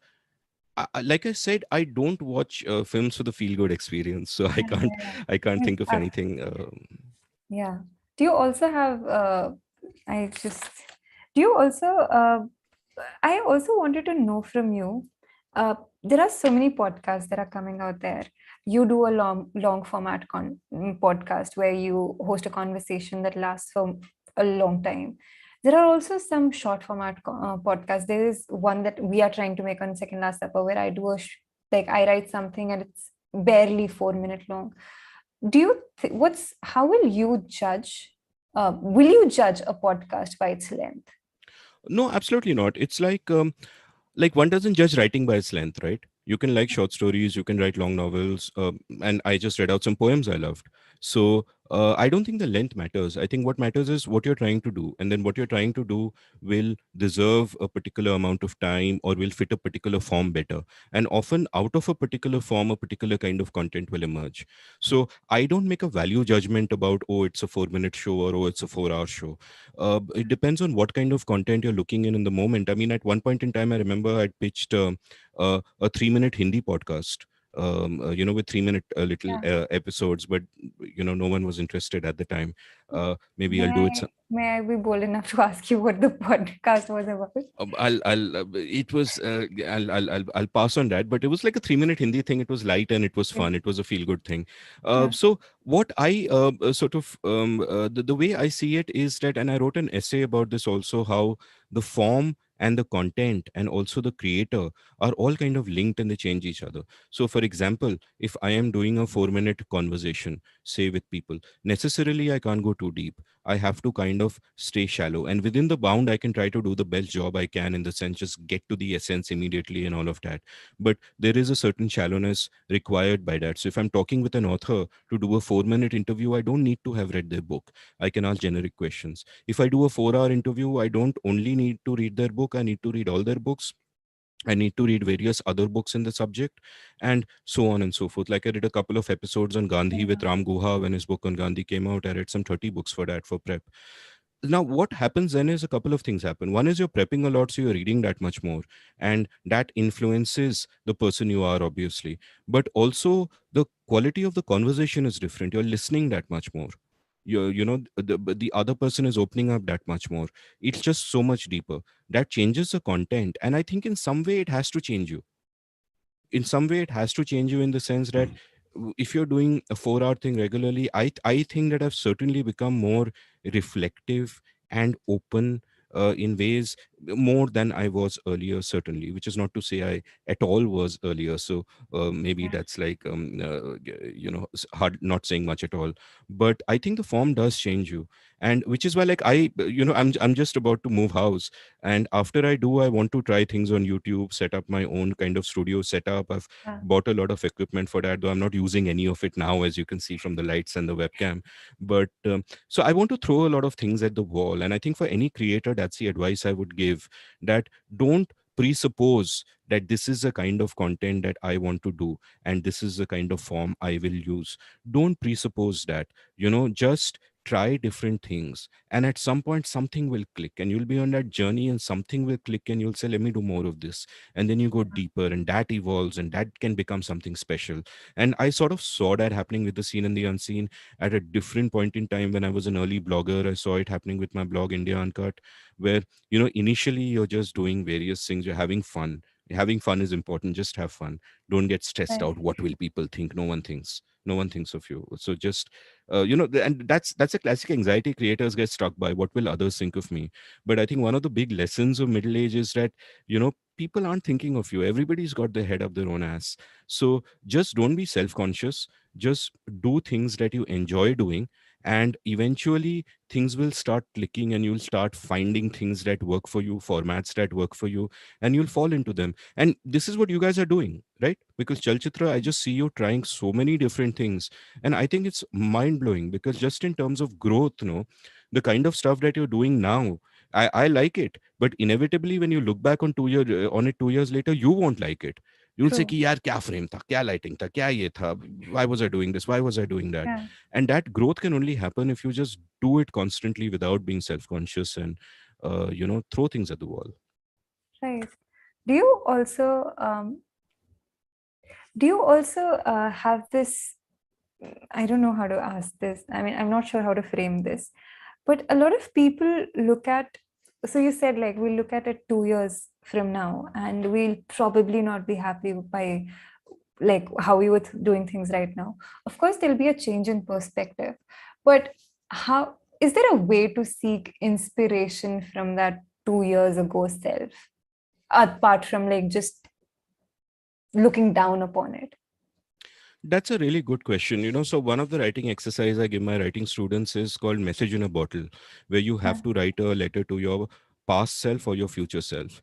And it is kind of obvious what you can write a letter to your past self about. You tell them not the mistakes not to make and the big lessons you've learned. What do you write to your future self about?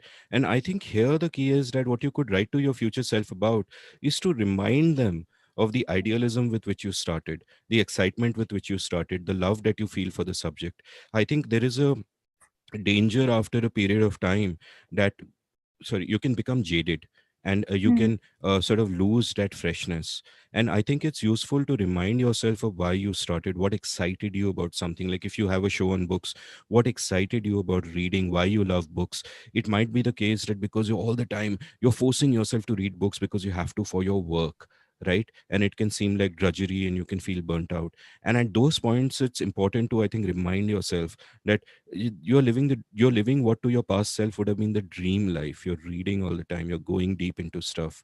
So I think there is merit in looking back at the past. However, I think one is much more likely to learn from the mistakes we have made in the past than the Right. excitement we might have felt. Because I think the greatest learnings are, see, I'll put it like this, that there are two aspects which go into making a creator. One is judgment and one is ability, right? And they don't always go together. So I'll often get a question from, say, a participant in my course who will do the course, and they will say that, listen, I've been writing a lot, but I've been writing crap. What do I do? And at one level, they might be being too hard on themselves, and if they sleep over it for a week, they'll not hate it that much. But at another level, they may be right. And what has simply happened here is that their judgment is better than their ability. So right now, their judgment is ahead of their ability, and they have the good taste to say that, to know that what they're writing is not good. Is this a reason to stop? No, it's the opposite. It's the Right. opposite. It's a reason to continue writing, because at some point your ability will catch up with your judgment. And that's the day you work for. That's why the whole thing goes in there. Like, this is not true of most people, by the way. Like in my 20s, my judgment and my ability were equally bad. I was a shit writer, and I thought, man, I'm so great, right? So, Yeah. which is useful, because had I realized how shit I was, I might have got disheartened and not continued, and then not become good at all, or not become better rather.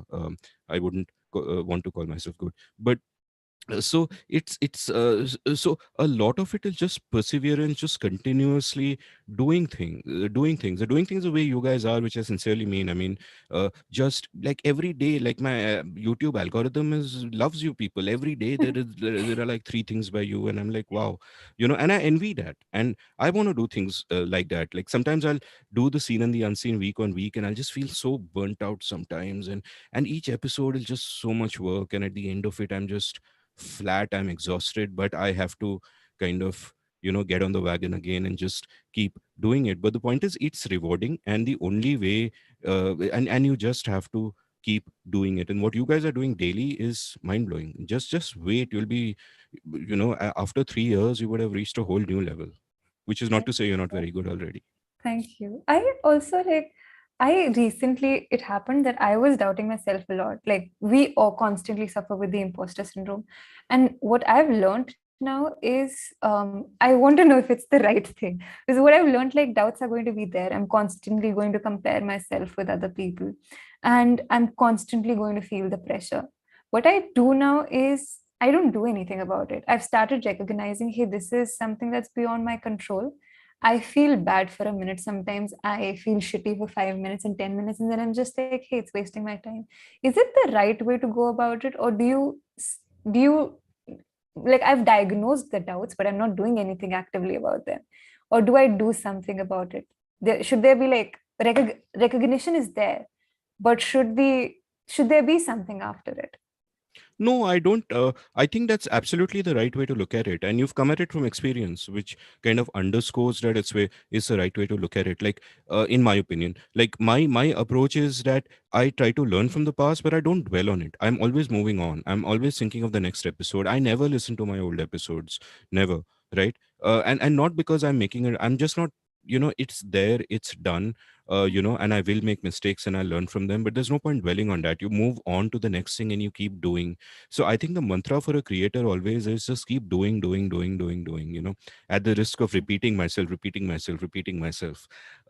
Because that's absolutely the right approach. And the thing is, it's not just that you have to be mindful about these are the mistakes I made, so I won't make them for the next episode. And that mindfulness is, of course, important and is part of improvement. But a lot of improvement will just come from doing something again and again, and automatically the stuff in the past that you don't like, that will kind of disappear. But the other danger also is that you get ossified in in a particular way of doing things. Like, let us say if you have some practice that is not optimal, like you just want to start, and initially when you're starting something, I always say that, look, there's a trade-off between two things whenever we do anything, which is getting it done and getting it right.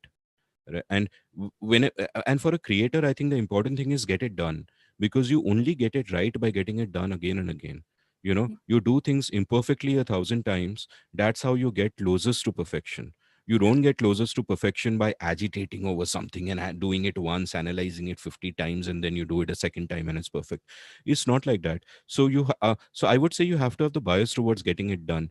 But the danger there also is that if you start off with something that is suboptimal, then that becomes something that you simply don't change. Inertia sets in. For example, if you're starting a YouTube channel, right? So I mean, you guys haven't made this mistake, but I see others make this mistake, where you start a YouTube channel, and initially like a lot of the great YouTube creators just started out with an iPhone and a shitty setup, and just on their phone they did things and they evolved.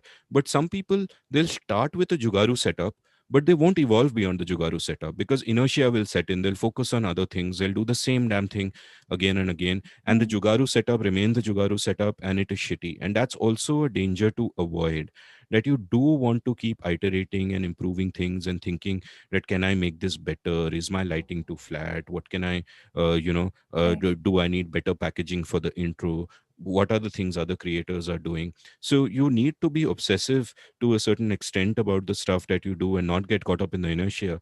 But that said, my bias is always for getting it done and not trying to get it right. Right. Do you also find yourself constantly? I mean, of course, I like I don't know.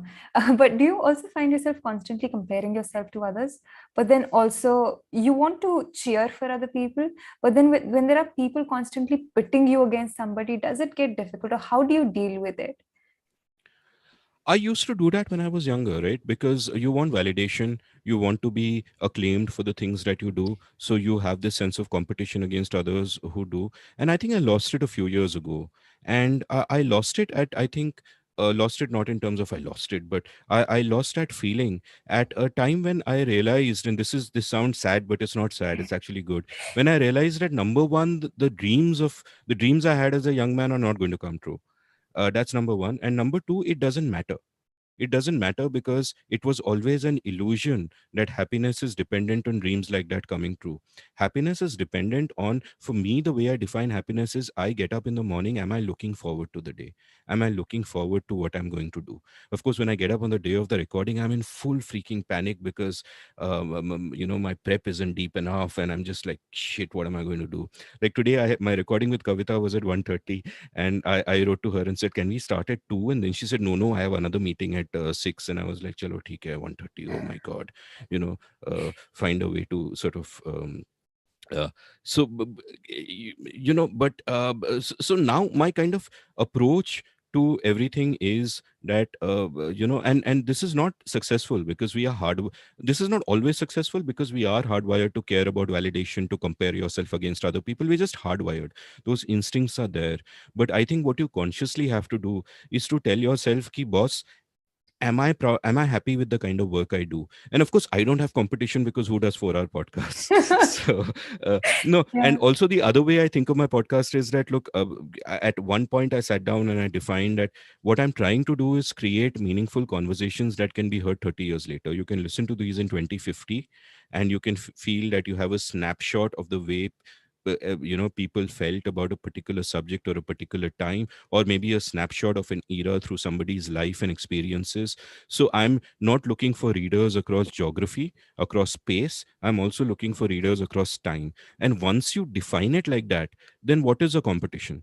Then the competition doesn't really matter because you are not competing against others in a sense. You're just trying to do a good job in isolation, to do work that you're sort of satisfied with. And if you just think of what we're doing right now, Vani, the point is both of us in the separate things that we do, you at Chalchitra and me with the seen and the unseen and whatever, are so incredibly lucky and privileged to be able to live this life, to do these things, to learn the things that we are learning, to read good books as part of our job, and to interact with the kind of thoughtful listeners, in my case, viewers in your case, that there are.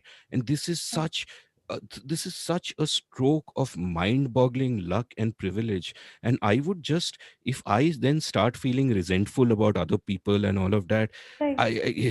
then shame on Yeah. me. Yeah. This is the life. Just make the most of it. Right. I also want to know that sometimes what happens is there are a lot of people who come back to you with feedback, and not everyone knows the art of giving feedback. And there are trolls that are constantly there who will probably abuse you or mock you. You know how to ignore them. But there is another set of people who a lot of people call intellectual terrorists, who speak very good English, but they don't really, sometimes you don't get the point. How do you deal with them? Because there was a time when I'd initially started that I got really scared. Like one of the comments in one of my initial videos where I recommended Dear Zari was someone like, why do these South Bombay people think they're so, and so on. So how do you deal with people who are, or who come across as intellectuals, but and they know where to hit, like they know how to kind of hurt you with their words, but it kind of affects you. You're not able to snap out of it. What do you do to deal with it? I think firstly, of course, I block for rudeness. So anyone who's rude, I just block them. And secondly, on social media, what I find is that there are a lot of people who are not engaging in good faith, right? So they'll ask you a question and you'll respond in good faith, and then they'll quote tweet you and mock you. And that is just so bizarre to me. That is so sociopathic. I mean, you, over a period of time, you learn to recognize what kind of interactions are being made in bad faith. Somebody is posturing. and therefore for their own posturing they will use you for that instrumental end, that I will show the world I will show my echo chamber and my tribe how virtuous I am by mocking you, by making fun of you, and so on and so forth, or by making snarky comments on you. And I simply don't engage with people like that because life is too short, frankly. And luckily, one of the things that I'm blessed with is that the seen and the unseen listenership, and many guests of mine have commented on this because they're so blown away by it, that the seen and the unseen listenership is the most polite, most thoughtful, most respectful listenership that there really is. I mean, Yeah. I feel so blessed because they will disagree, but they will disagree very nicely. You can enter conversations, or not on Twitter. People will email me or they'll sign up for the course and we'll talk and all of that. But part of that is self-selection, right? That if you listen to a 4-hour podcast, you crave deep conversation, then you want nuance. You don't want to enter your echo chamber and posture about your own virtue. Like, I think the problem with Twitter is, I'll tell you the bad part and the good part. And the bad part is that, of course, it rewards behavior where you form your ideological tribe, you form your echo chamber, and then within that, you're trying to raise status within that tribe. And the way of doing that is by being increasingly shrill and pure. And you can do this by shitting on people on the other side, and you can do this by shitting on people on your own side for not being pure enough, right? So a 95% liberal will, quote unquote liberal, will shit on someone who's only 90% liberal and call them fascist, right? Yeah. So which is amusing to watch. That's a bad part, because the internet rewards behavior that drives people towards the extremes, and that affects our discourse in a very bad way, because then most of the time we are not addressing someone's argument, we are attacking the person who made the argument, and that's toxic and dangerous. That's a bad part. The good part is that this only applies to a small, loud minority. There is a silent majority out there, which is most people, who don't want to enter these toxic discussions, who don't want to always signal their virtue, who are interested in knowledge, who are listening to my podcast and watching Chalchitra Talks. I'm giving you amazing branding, by the way. My God. Yes. So I really yeah. like it. So Thank you so much. yeah. And we should be grateful that most people are like that, and we are speaking to them, and that's what matters. And you ignore the toxic mofos who are snarking at you, because they live sad, pitiful lives. Let them continue that way, and they will eventually eat each other, because his drive to the extremes, like today, the 95% liberal who's calling the 90% liberal a fascist will himself be called a fascist by the 98% liberal, right? Yeah. So at the end, the wokes and the bhakts, they will all break into they will all keep splintering like this, and God bless them, and they can live happily ever after in their echo chambers, while Right. we continue doing whatever we are doing. One of my friends says this thing, and I completely agree with it. The moment you accept that you are a leftist is when you're no longer a leftist. I don't know if that fit in here, but like just your comment about liberals reminded me of that. No, that's very wise. That's very wise in the sense that I think ideological labels are dangerous. Like, I would be described at one point as a libertarian, and I wouldn't mind that. Today, I don't want those ideological labels, because those labels have sort of become very tribal. That if you are a leftist, then if some other leftist does something bad, you will be attacked, because see what the leftists are doing. And that can apply to any tribe. And also, I'm against essentialization. Like we discussed this earlier, like it's a cliche on my show that people contain multitudes. You also spoke about how you don't want to judge and the entirety of a person through the 1% that you see of them. And this applies to people's ideology. I don't want to sort of assume that if someone is leftist, they are a Mm. particular kind of the person and this is the way they are, or if someone is whatever. People do contain multitudes. So essentialism bothers me. And of course, most of the essentialism in modern times is on the basis of identity, you know where but a lot of it is also on the basis of these ideological labels. So in terms of, so it's all of this is really toxic. And what I think we should do is assume that every individual is sort of a unique person. You can't boil them down to one thing. There are many aspects to them, and that's delightful about all of them. And you deal with them respectfully and in good faith until they give you reason not to. Hmm. in which case you got to get on with your life. Nice. But that's very well put. Also, I I don't know. I don't want to take up a lot of your time because I know you recorded. You I had a have long all the time. recording. This is a miniature episode so far. I would barely be getting to my first commercial break at this point. Continue. Great. So I also want to understand. Like you said that you don't. You said it in a very.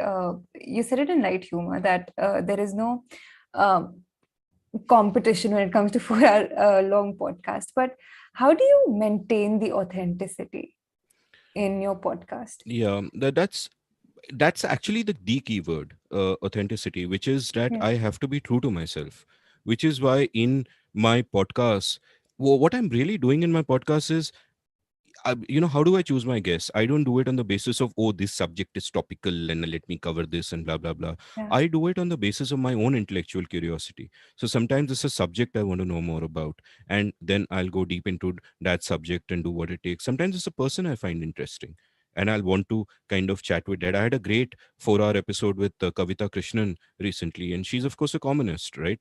And you'd imagine I'm the opposite of that. So why are we talking? But what a fascinating person! What an accomplished person! There is so much to learn. You might have some disagreements on some particular issues, but when you get a chance to have a conversation with a person like that, and with a person like most of my guests who've been so generous with me, where they're willing to sit down and open themselves up, speak in good faith, speak with honesty, it's such a privilege to be able to have those conversations. So I just go for what conversations are interesting to me, and it is my sort of striving to understand certain things in certain ways which will drive the conversations. And again, the key there is, these are conversations, these are not Q and A's.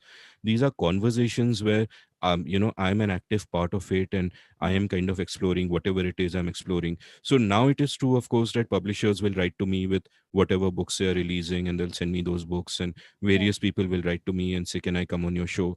And often I say no because it doesn't interest me, but when it does interest me, I say yes. Because I'm always trying to just expand my horizons and my knowledge. So the way I maintain the authenticity is, I will not do an episode just because of a subject that people might find interesting. I do an episode if I find it interesting, either in terms of the subject or the person. Yeah. And how do you, like, if I may ask for personal reason, how do you reject people? Like, do you have a template of, like, without hurting their feelings? Like, what is your answer for, like, Yeah, so I think inadvertently I might be guilty of having ghosted people. If I've done this, I apologize, because that's never the intention. But I'm just really bad with email and really so disorganized. It is beyond belief how disorganized I am. You might imagine otherwise looking at the output, but no, that's not the case. But otherwise, I do it politely. I say, hey, it's not a fit for my show, and that's sort of fair enough, because I mean, the word rejection is a strong word. If I don't invite somebody on my show, that is not a value judgment. It's just me saying that at this moment in time, this is not something that necessarily interests me. yeah, It's not a value judgment where I'm telling someone, hey, you're not good enough for me, or anything like that. That would be absurd. It's just that I'm just following my own journey, and whatever kind of fits into it, I take it in. And no doubt, when I turn people down, it is my loss also, right? Like, I remember at one point, a while back, and you can probably guess who it is. A publisher got in touch with me saying that, hey, two of my authors just won the Nobel Prize. Right? It was on a Monday or a Tuesday, they won the Nobel Prize. And she said, why don't we get you down to Delhi, and I'll give you time with one of them, right? Or both of them, and you can do an episode with them, right? So for any other person, it's a coup. My episode would have come literally the Sunday that they won the Nobel Prize. My episode with them would have released. So I said, okay, give me 3 hours. She said, I can't give you 3 hours. They're very busy. They're doing other things and all of that. I said, how much can you give me? She said, 1 hour. I said, no. So I said, I turned that down.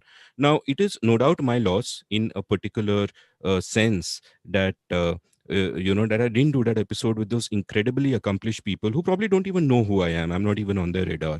So great opportunity for me, and definitely my loss. But at the same time, I had defined my show, that I'll have these long relaxed conversations which will last 3 hours. That if I'm speaking to X person, I don't just want to ask them the standard questions about Y subject, which in this case I did know a fair bit about, right? But I don't just want to ask the standard questions about this subject. I want to go deeper. I want to know what their college life was like, right? And in this person's case, he went to the same college as my dad, and his dad taught my dad in the 60s. So there's a long, rich sort of history of things to talk about, and those formative years interest me so much. And I can't do that in 1 hour. So I Right. said no. So when I decide not to do an episode with someone, I won't use a strong word like reject, because who am I to reject anyone?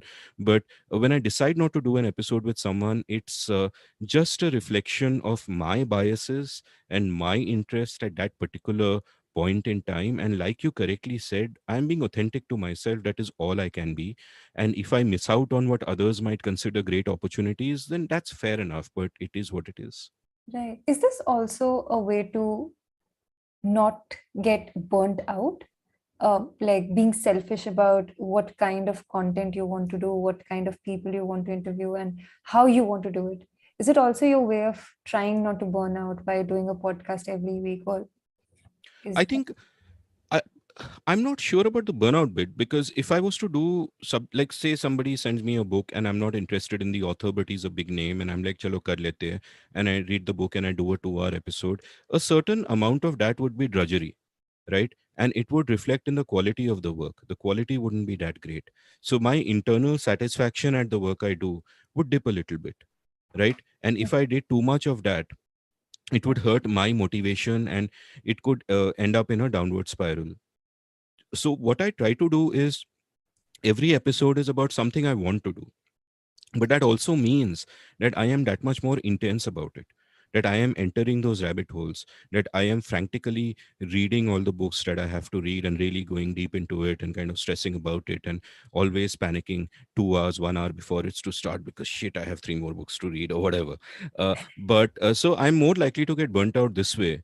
But I feel that you just, I mean, I burnt out, I mean, I think. has there ever been like a day when you were like, I can't do the episode this week, I'm just too tired to read a new book or open the new book? No, I've never missed an episode, because I just I feel such a sense of warmth towards the work that I do. I mean, I'm really happy after having a good conversation. Like I've said this in the past, but I remember at one point I used to work on the show with partners, and I've been independent for a year and a half. But I used to work with a podcast house, and at one point I remember I was feeling very, and the show hadn't evolved fully to what it is now. It was kind of halfway there, but I was having great conversations and I was feeling kind of low that day. I was thinking, yeah, at that time there was no money. I hadn't made any money for more than 100 episodes. So I was like, kuch paisa nahi hai, itna kaam hai, ye hai, wo hai. I was feeling really low. And I went to the studio and I had the conversation and I was dancing on a cloud at the end of that, because I was like, I don't care if there is no money. This is such a lovely conversation that I had, and which is true of really most of my conversations. Like even today after the 4 hour conversation, I was like, shit, this makes it worth it. That you might feel burnt out, some days might be difficult, your sleep schedules are all over the place. Like I said, I have expanded as the length of my podcast, which actually is under my control. I should not blame it on the podcast, but Yeah. that's rewarding. And that's why, to all creators, what I say is that, look, you will get better at something by doing it again and again, but doing it again and again is only possible if you love doing it in the first place, if you take that kind of joy and pride in the work that you do. And that's important. And sometimes that joy and pride is not even in the output, sometimes it is in the process, because you're not always looking at output, you're not always going back and looking at what you did yesterday, right? But just the process, that that you're putting in an honest effort towards something that is worthwhile. And that means a lot. And obviously it's very meaningful when you get that kind of feedback and that validation from listeners, and then over a period of time you realize that this show means something to other people also. And that's rewarding for its own sake. In fact, that's really rewarding. You can't understate that. Right. This reminded me of this memoir that I read this year. It's Shoe Dog. It's very famous, by Phil Knight, and he is in Japan, and he's just um, he's just finished naming the shoes that are presented in front of him that he can launch as part of Nike.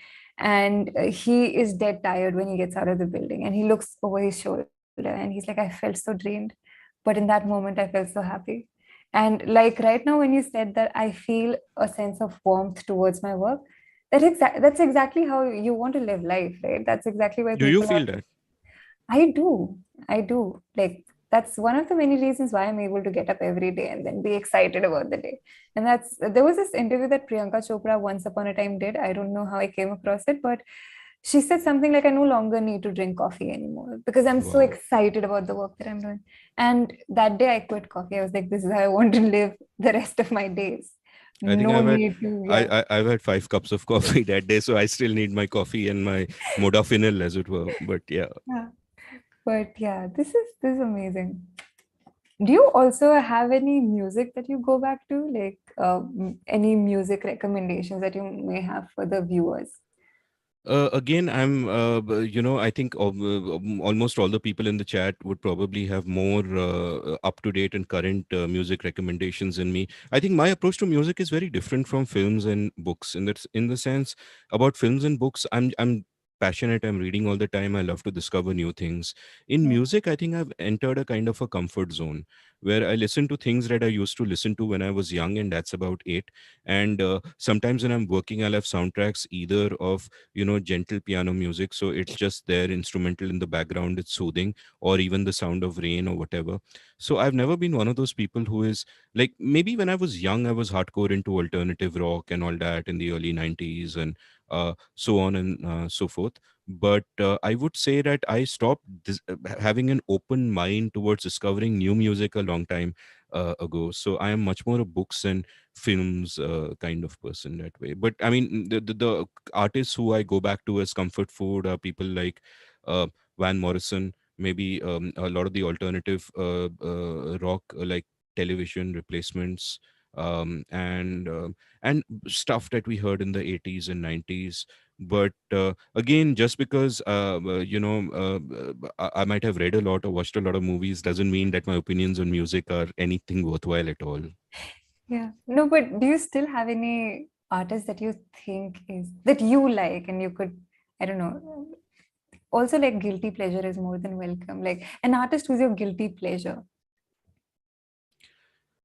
In music, perhaps not so much. In films, I think David Dhawan films are like a time pass guilty pleasure Yeah. for me. David Dhawan and You're a Govinda had Govinda that. fan. Very, Yeah. very nice. So It's are you.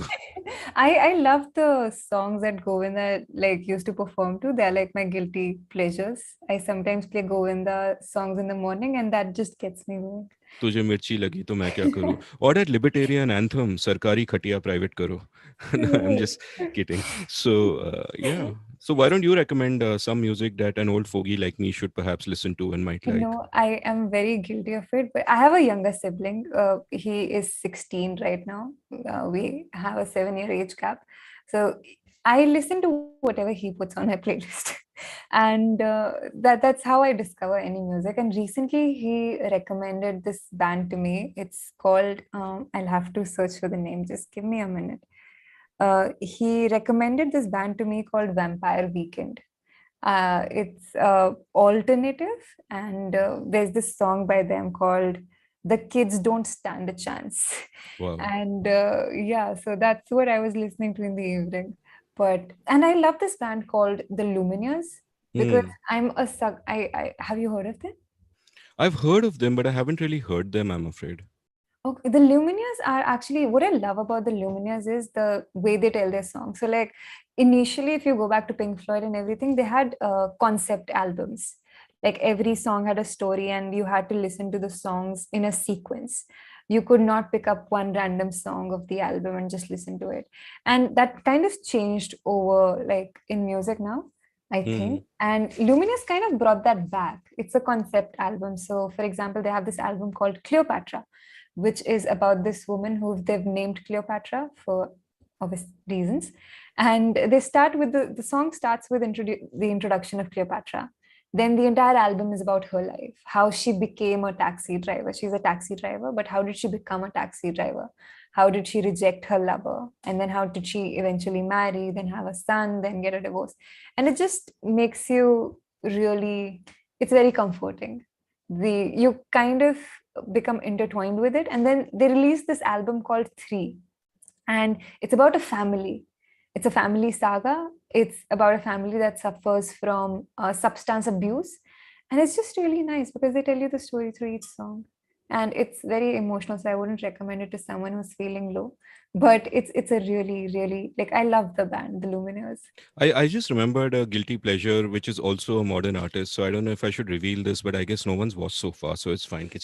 Which is, I started enjoying Ed Sheeran, and I Hey, discovered an interesting sort of curious thing. Like one artist I really like a lot is Van Morrison, as I mentioned, and Ed Sheeran's songwriting is very influenced by Van Morrison. And if you search for Ed Sheeran and Van Morrison on YouTube, I think there's a 10-minute or 11-minute video where Sheeran is talking about that influence, and he's playing stuff that, hey, I thought of this and this is quite vanny, and then I did this hey, to it, and then he does that to it, and it becomes much more consummate with some of that rough edge gone, which is not necessarily a qualitative judgment. He's just changing it a little bit and making it more Ed and less Van. And I found it very fascinating in terms of, people often tend to get snobbish about popular music, that, oh, Ed hey, Sheeran to, popular music hai, Van Morrison to, canonical artist and all that. But actually they're also close, and you'd hey. probably find Van appreciating what Ed is doing, and of course Ed being influenced in his work by Van. And when he's actually tracing that influence, and you can kind of sense that almost like, the Right, Darwinian missing link between Van and Ed when he plays out those bits and he talks about how it changes. It's fascinating. It's great. right. There's this also, this reminded me of this band called The Corner Shop. They were kind of an Indian band, but based out of UK. Yeah, I I remember their first Yeah, video of their viral video came out in the early 90s sometime. I forget what it was called. nice. I The discovered them last year, and I heard they're brimful of Asha. That's the Uh, one, yeah. yeah, and Brimful of Ashana 69. I love that song. I went absolutely crazy, and the most played song of my Apple 2020 list is "Brimful of Asha" because I fell in love with that song, and I cannot find a And substitute. you know what's fascinating here? It's almost like coming a full circle, that they are singing out of nostalgia, where they're nostalgic towards Yes, Asha and they're nostalgic towards 69, that record format. And now when you speak about them, and I'm remembering them, they are actually to us what Asha was to them, in a sense, yeah, because it came out in the early 90s and all of that. So it's almost you're right. being nostalgic about somebody's nostalgia, and it's moving, So nice. music speaking across time like that. Right. So like our takeaway is brimful of Asha, essentially, like in addition to other things. But I really loved that. Like there were the other songs were like something that were not my cup of tea essentially, but brimful of Asha, I just can't get that song out of my head even after like 1 year. Sometimes you get tired of music, but brimful of Asha just, Earworms. yeah. Like my sibling and I, we can't stop listening to that song at all. Like this is one song we're constantly playing. Our parents are tired by now, but yeah, that's that. I'll also read a few comments. Oh, there is a comment. Can you also, Sandeep Without Wax has commented, can you also please ask Amit about his favorites when it comes to film writing? um Definitely Roger Ebert, because I think Roger Ebert really conveyed. I mean, he was someone who was both passionate about cinema and knowledgeable about it, and it shows in his writing. Like some critics will be removed from cinema at a level where they're writing about something they're not really passionate about. They're analyzing it with only the intellect, and some people just love cinema so much that they get carried away by that love. And I think Roger Ebert was like the perfect combination of these two, where his love for cinema really shines through. But at the same time, he is so perceptive, so insightful in the things that he writes. So just reading his essays have in the past have led me to discovering cinema. I'm not a fan of much Indian film writing, to be honest, but I Hmm. like Jayarjun Singh, who was on my show recently, partly because he infuses the personal in his writing about cinema. And I think that's important. People often think that, oh, a review must be objective, that objectively, as if there is some god view which can tell you the final truth about everything, like the Soviet commissars.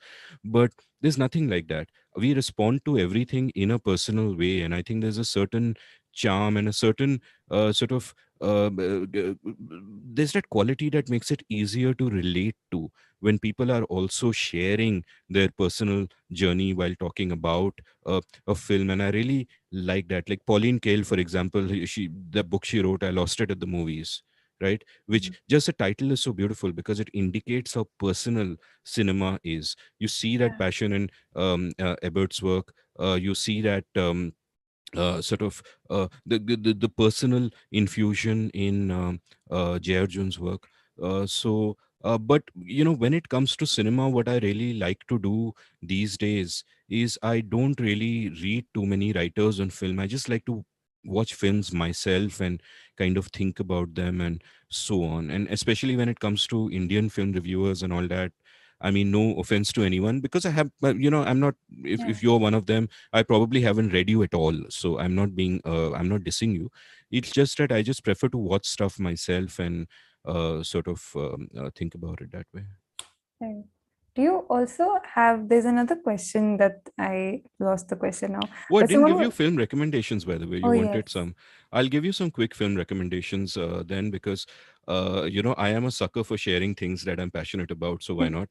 Yes. My all-time favorite cinematic work is Krzysztof Kieslowski's Decalogue. So Decalogue was a series of 10 short films made for Polish television in the early 90s, before his Three Colors trilogy. So in that sense, it's really the first great sort of web series or OTT or whatever, but except before there was a web and before there was OTT.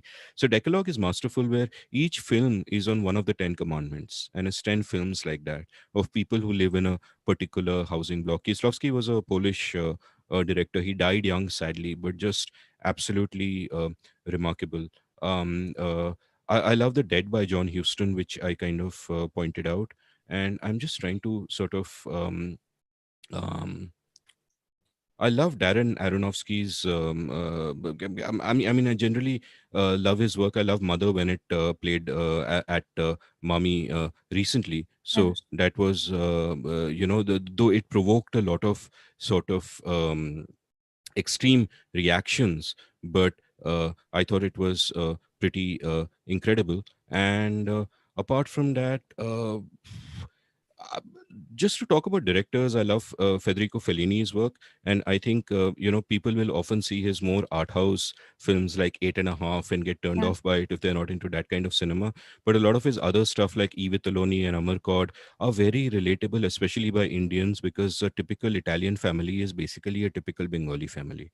So you have that chaos and that Yeah. melodrama and that madness happening entirely, except that the Italians are nude more often, at least in their cinema. So, but otherwise, I love Fellini. I love everything by Ray, the Calcutta trilogy, and so on. So yeah, I think this is enough. Since I just remembered I hadn't answered that question, I thought I should kind of throw in a few very quickly out there. Oh, you did, like, that was really nice because I tend to, I'm very forgetful. I need to write down everything, otherwise I forget. So I would have never come back to this question. But there's also someone who's asking, like, do you have any favorite Indian bands, music bands? No, I must plead guilty here. I plead guilty here. I haven't really listened to too many indie bands. I used to at one time in the 90s. Like, I sometimes boast that I am the only writer in the world. Okay, note this. I am the Yeah. only writer in the world to have written for both the Rock Street Journal and the Wall Street Journal. There is no one else. Well, So that's a dubious that's honor. a So true, at one yeah. time, I did a bunch of cover stories and a lot of stories for Oak Street Journal back in the 90s, when the late Amit Sehgal was young and enthusiastic and all of that. But I kind of moved away from that, and I used to like Zero at one time. Warren Mendonca is a great guitarist, obviously, but I don't follow Indian music as closely as I probably should. I understand that, like, from the little that I have heard, it's very clear to me that things have changed a lot since the 90s. Because what I would find in the 90s and in the early kind of bands of that time was that, with a few exceptions, most were very derivative of the kind of Western rock that they heard, and there wasn't enough of them in the music, and it just felt derivative. Today, that is completely not the case. There's a lot of very good original work coming out. It's just that, as with music, I don't really have the mentality or the mind space to discover new stuff. So I'm completely, in that sense, wrong person to ask. So I was very clued into it at one time, but that is like so long ago that it is like another person. It's like Gandhi, in 1945 being asked about his South Africa years, and that you said racist things about blacks then, but Gandhi is like, dude, that was 60 years ago. Nice. But I also have a question for you. Like, there's this book by Tim Ferriss, Tools of Titans, and he's covered a lot of podcasts that he's done over these. If you were to write something similar and include only three of your favorite podcasts, like from the seen and the unseen, which three would make it to that list? Three of my favorite episodes, you mean? Yeah, three of your favorite episodes. Okay, so I'm supposed to do a book for Westland, which is a three-volume book, politics, history, economics, and society. A four-volume book. See, I already forgot. And I'm supposed to curate the best of all the episodes across those four themes. But I would not want to pick any episodes right now because, number one, like I said, I don't listen to episodes of that I've already done. So there would be the recency bias where I would remember recent episodes, which is not fair. And Okay. the other thing there is that I've just done so many conversations that I have loved having. I don't want to have a qualitative this thing, but I have loved having those conversations, and I don't want anyone to feel left out. Like Right, you're it's like right. if you have 100 children, somebody says, "Who are your three favorite Absolutely. children?" Though in that particular case, So, the if person would not there even are remember the three names. lessons that you could share from hosting these conversations regularly, what Hmm. would your three lessons or takeaways be You mean insights that I have got while learning about podcasting, or insights that I have got from my guests about whatever from they're the talking conversations that you've from had? the guests? Yes. One is that um, one is that India is far more vibrant and deep and complicated than we realize, and there is often an effort to reduce it to simplistic notions of what this country is. And in fact, that there are a trio of great books that delve into this complexity. There's Early Indians by Tony Joseph, who was on my show. There's India Moving, about the history of migration in India, by Chinmay Tumbe. Yeah. And recently there was Wanderers, Kings, Merchants by Peggy Mohan, about the evolution of languages. And all of these question previously held notions of what India is and where we come from. Long back, I'd done an episode on Indian food also with the great writer Vikram Doctor, Yeah. where you realize that most of what we call Indian food isn't Indian at all. It's come from all over the place. In fact, most of what we call sanskari is from all over the place, including some of the Victorian morality that we picked up from our erstwhile colonial masters. So I think the most important lesson that I've picked from my guests is that India is incredibly complex. It's like, I think there's a cliche, I don't remember whether Naipaul said it or who said it, that anything that you say of India, the opposite is also true. you know so I think that when we try to explain our country or our circumstances, or we try to explain anything for reasons of practicality and necessity, we try to construct narratives that are simpler than they otherwise would be. And I think that that is something to kind of watch out for. Like, one of the participants in my writing course, Nishan Jain, who's an artist on Twitter at Sneaky Art, um, he quoted someone to me saying something that I find very valid, which is that quote, all models are wrong, some models are useful, stop quote. And I think that's a great thing to realize, that we are constantly, like, instead of models, you can interchange that with story. you know and all stories are wrong, some stories are useful. That we build these frames of looking at the world, and none of these frames is complete in and of itself, but some of them are useful for illuminating certain aspects of reality to us. So we should take what is useful, but we should always recognize that the world is deeply complex, and not and have the humility. And I think that's the case with anyone who reads. The more you read, the more you realize how little you know, right? Those Right. who are filled with certainty are always the most ignorant, and the rudest on Twitter, and belonging to one of these tribes. So yeah, I think that's the main lesson. If you had asked me earlier to think of lessons that I have gotten from guests or conversations, I would think of something. I think this is a broad lesson that comes out. I mean, I'll give you another example of one particular concrete issue on which my opinion changed in the course of having a bunch of conversations. I did an episode with Akar Patel a couple of years back, where on the book that he has just released, he was writing it then. And both of us were of the conclusion, which Ram Guha had also written an essay about, and all three of us agreed that there is no intellectual tradition in right wing Hindutva thought. That, like in my words, it is just a lot of bigotry dressed up in ideological language and intellectual language, but there is no actual intellectual tradition. All three of us believe that it's a comfortable belief to hold. You can pass judgment on them and condemn them. Now, later, over a period of time, as I did episodes with people like Akshay Mukul on the Gita Press, with Suyash Rai, with Rahul Verma, with various other people, I came to realize that there is actually an Indian intellectual tradition. I don't agree with that tradition, but it is a coherent tradition. When you start from those first principles, it all makes sense. But and I might disagree with it. I might even find parts of it hugely objectionable. But there is a concrete intellectual tradition, and the reason elites like me and Ram and Akar didn't notice it is because we read in English. And a lot of that tradition, like a lot of the Gita Press books, are not even translated into English. They are in the languages. So someone who has read those languages recognizes them. That episode with Akshay where he talks about the Gita Press is fascinating and so eye-opening. That's another great book which you should sort of check out. And this was again something I learned through my conversations. Before this, I could have the glib notion that ye sab to ye hai, kuch, there's no deeper strain of thought that's really running through. They are just bigots, and this is language with which they're covering up. That's not actually true. I mean, there are strains of bigotry and misogyny and all that, but there's also a lot of serious thought, and a lot of it is in the languages, and I disagree with it. But that disagreement also, I think, comes with the responsibility to engage, which I sometimes try to do. And I am less sort of contemptuous of people I might not agree with. Nice. Well, yeah, right. Do you also have any recommendations in terms of your episodes that you'd like to recommend to people uh, who might have people who are from, as we say, right wing, that you think would change the way we think about them?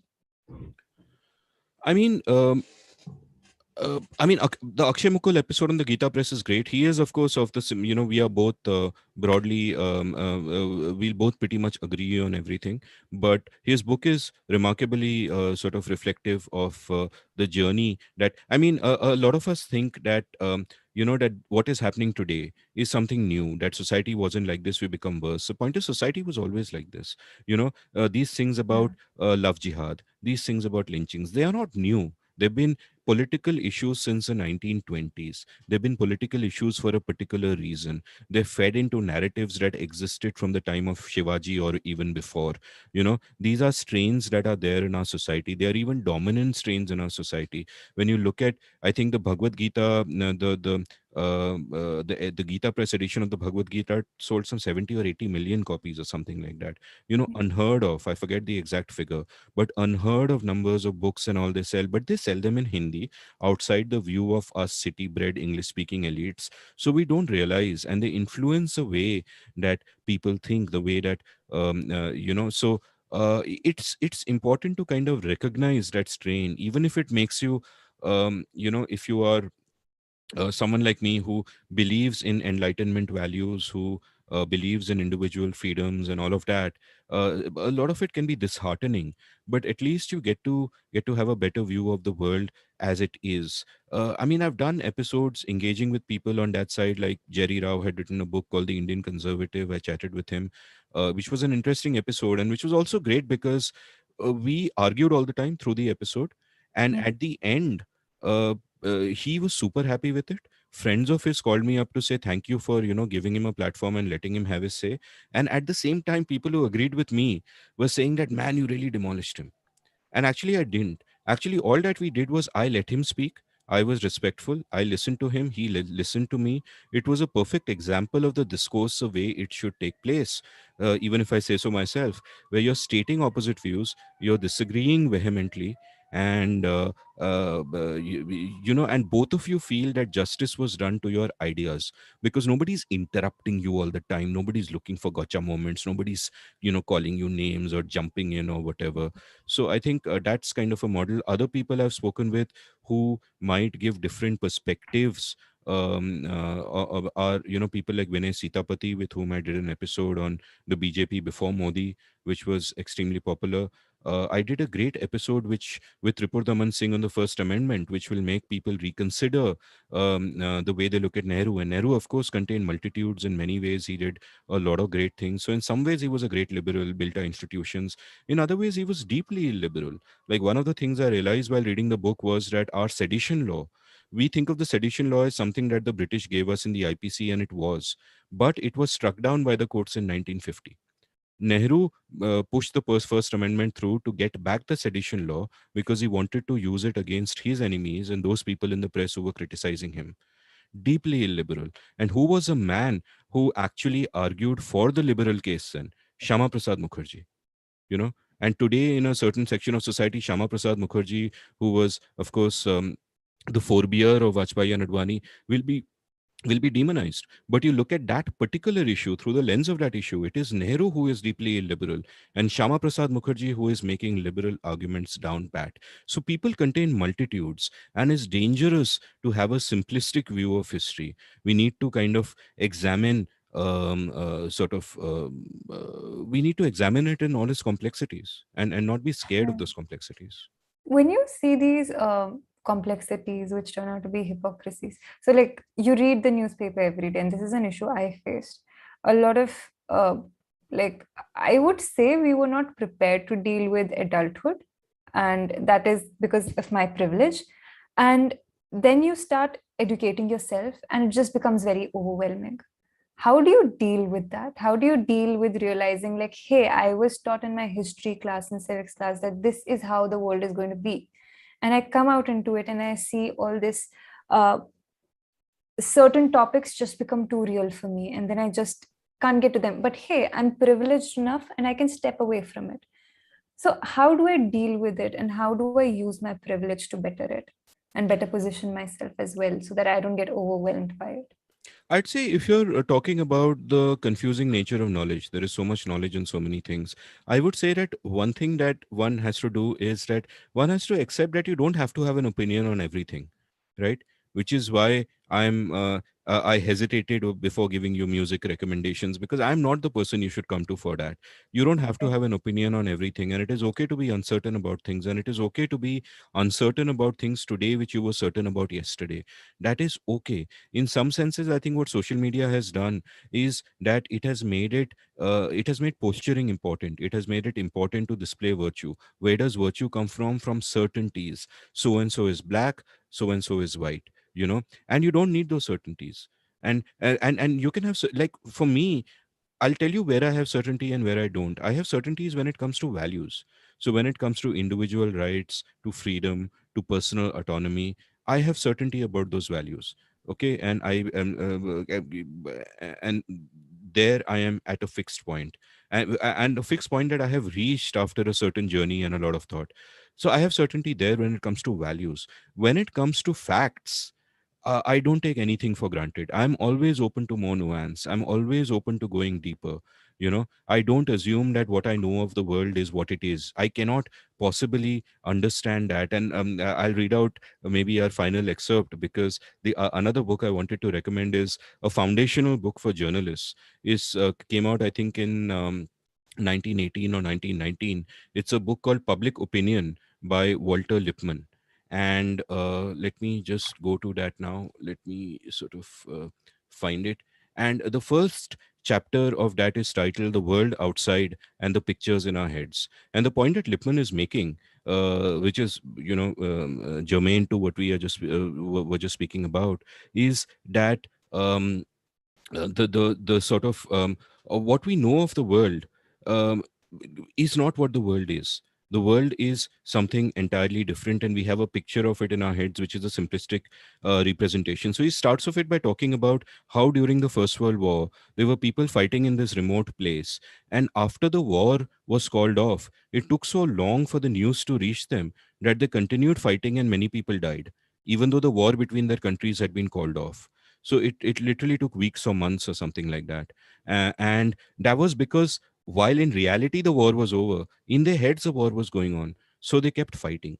And the point there, the cautionary tale, was that we can never know the world as it is, but we create a picture of it in our heads, which is often influenced by the media. So I'll read out this kind of paragraph from the book where he writes, quote, "Great men, even during their lifetime, are usually known to the public only through a fictitious personality. Hence, a modicum of truth in the old saying that no man is a hero to his valet. There is only a modicum of truth, for the valet and the private secretary are often immersed in the fiction themselves. Royal personages are, of course, constructed personalities, whether they themselves believe in their public character or whether they merely permit the chamberlain to stage manage it. There are at least two distinct selves: the public and regal self, the private and human. The biographies of great people fall more or less readily into the histories of these two selves. The official biographer reproduces the public life, the revealing memoir, the other. The Charnwood Lincoln, for example, is a noble portrait, not of an actual human being, but of an epic figure, replete with significance, who moves on much the same level of reality as Aeneas or St. George. Oliver's Hamilton is a majestic abstraction, the sculpture of an idea, an essay, as Mr. Oliver himself calls it, on American Union. It is a formal monument to the statecraft of federalism, hardly the biography of a person. Sometimes people create their own facade when they think they are revealing the interior scene.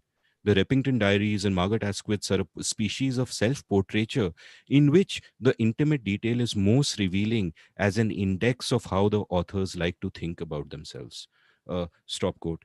And and this is so fascinating that even when we are trying to be honest, we are revealing that of our actual interior selves as we want the others to perceive, which Yeah. perhaps makes absolute honesty impossible, because we are, a lot of the time, we are deceiving ourselves, that Right. I could be creating an image of myself in my own mind which is not true, and True. leave aside the additional layer of what I want you to see me as.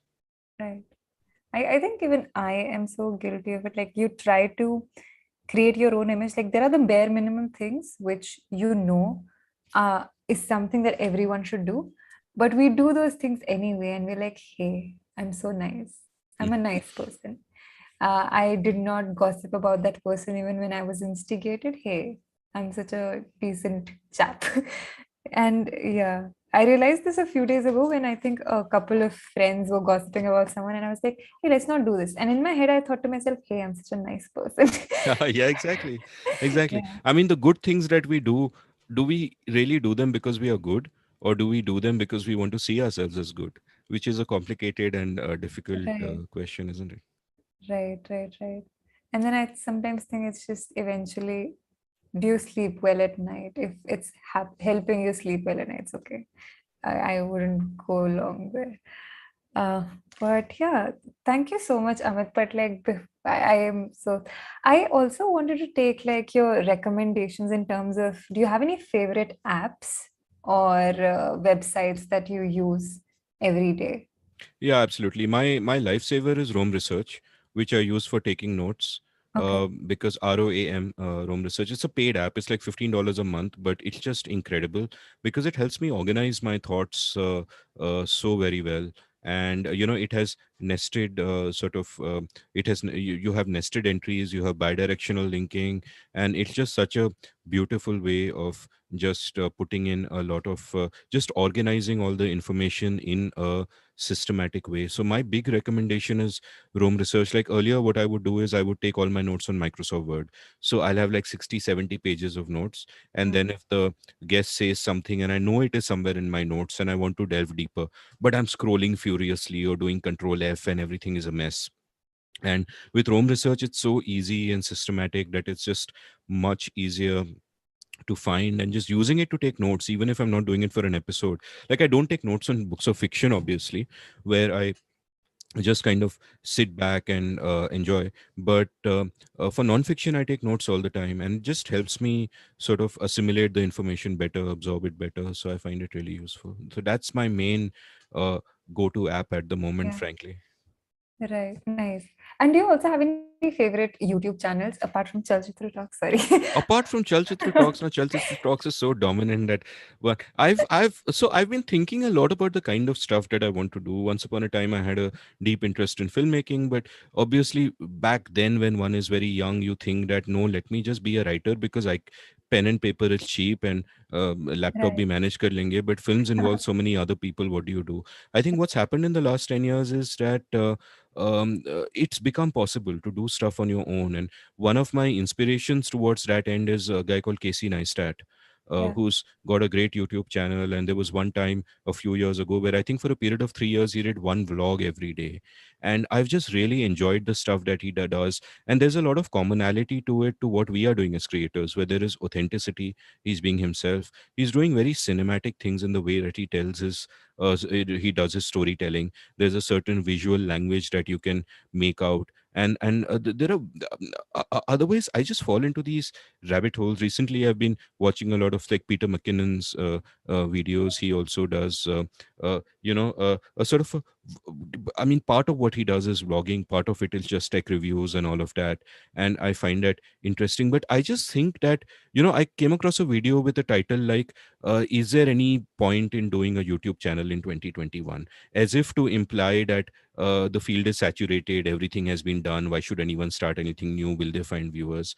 And I think that is just such rubbish, because I look at the landscape on YouTube, and I just think that the possibilities are endless.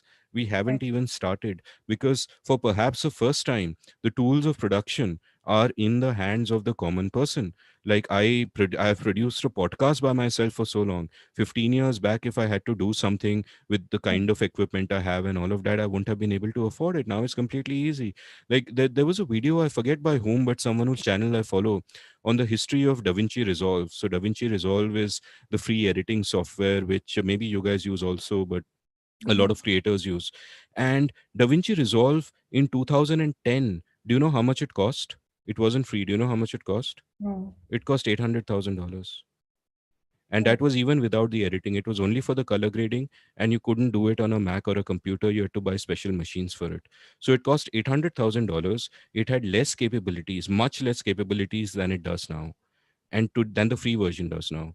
And today, anyone in the world can download it and use it on their laptops. you wow. know Today, just in terms of what you can shoot, like, of course you can get good, decent quality on your phone, but even in terms of cameras, the kind of affordable cameras that you can get, the affordable solutions you can get, I think now the tools of production are in everyone's hands. Yeah. Earlier, if you were a creator, you want to do something for free, you can paint a picture, you can write something, but you can't actually create something in the cinematic medium. Today it has become much more accessible. And so I think the sort of what we are going to see in the next 10 years, and what I expect Chalchitra Talks to be at the forefront of, is some really exciting explorations of this new medium. Thank you so much. And yeah, do you also, before we go, like, was there anything that I particularly missed out on, like any books that you wanted to cover or any topics that I missed No, out? I mean, we kind of covered a lot, and yeah, this was fun. Thank you for having me on your show. I am now a Chalchitra alumni for life. No one can take that away from me. That's so nice. Thank you. And I also wanted to know, like, because you said you're an upper, you watch, like, watching movies, and we also do these movie quizzes on Chalchitra Talks every Tuesday/Wednesday. And we've started the season 2 of it. Hindol runs this. And I just wanted to know, would you like to be a part of it? Because I think it's like you'll be a perfect fit there. And yeah. My memory is horrible. So if there's any Indian cinema involved, no. And even Western cinema, my memory is just so bad that it may not quite work out. So, but I'm open to it. I mean, we can discuss it. I don't want to give a. I'll actually watch older episodes and see how tough the questions are, because I Yeah, used to be a sure. serious quizzer once upon a time, but now my memory is just gone. So yeah. No, no problem. But thank you so much for doing this, Amit. It was such a nice conversation. I've taken at least 4 pages of notes. But thank you so much for doing this. And 80 people are still watching us, guys. Thank you so much for staying tuned all this while. Thank you for And watching. Why are you watching this? What kind of degenerate behavior is this? It's like 12:30 in India. Yaar, kuch to get a life. yeah, Actually, I shouldn't be saying that. Please yes. watch. Please watch. But also, like before we go, I want to plug in two courses. One is of Amit. It's called The Art of Clear Writing, and I do not. I think all our moderators have stopped. But if anyone is still watching, please No, no, post. it's at indiauncut.com/clear writing. So Yes. yeah, And if any of the moderators are up, please post it in the chat.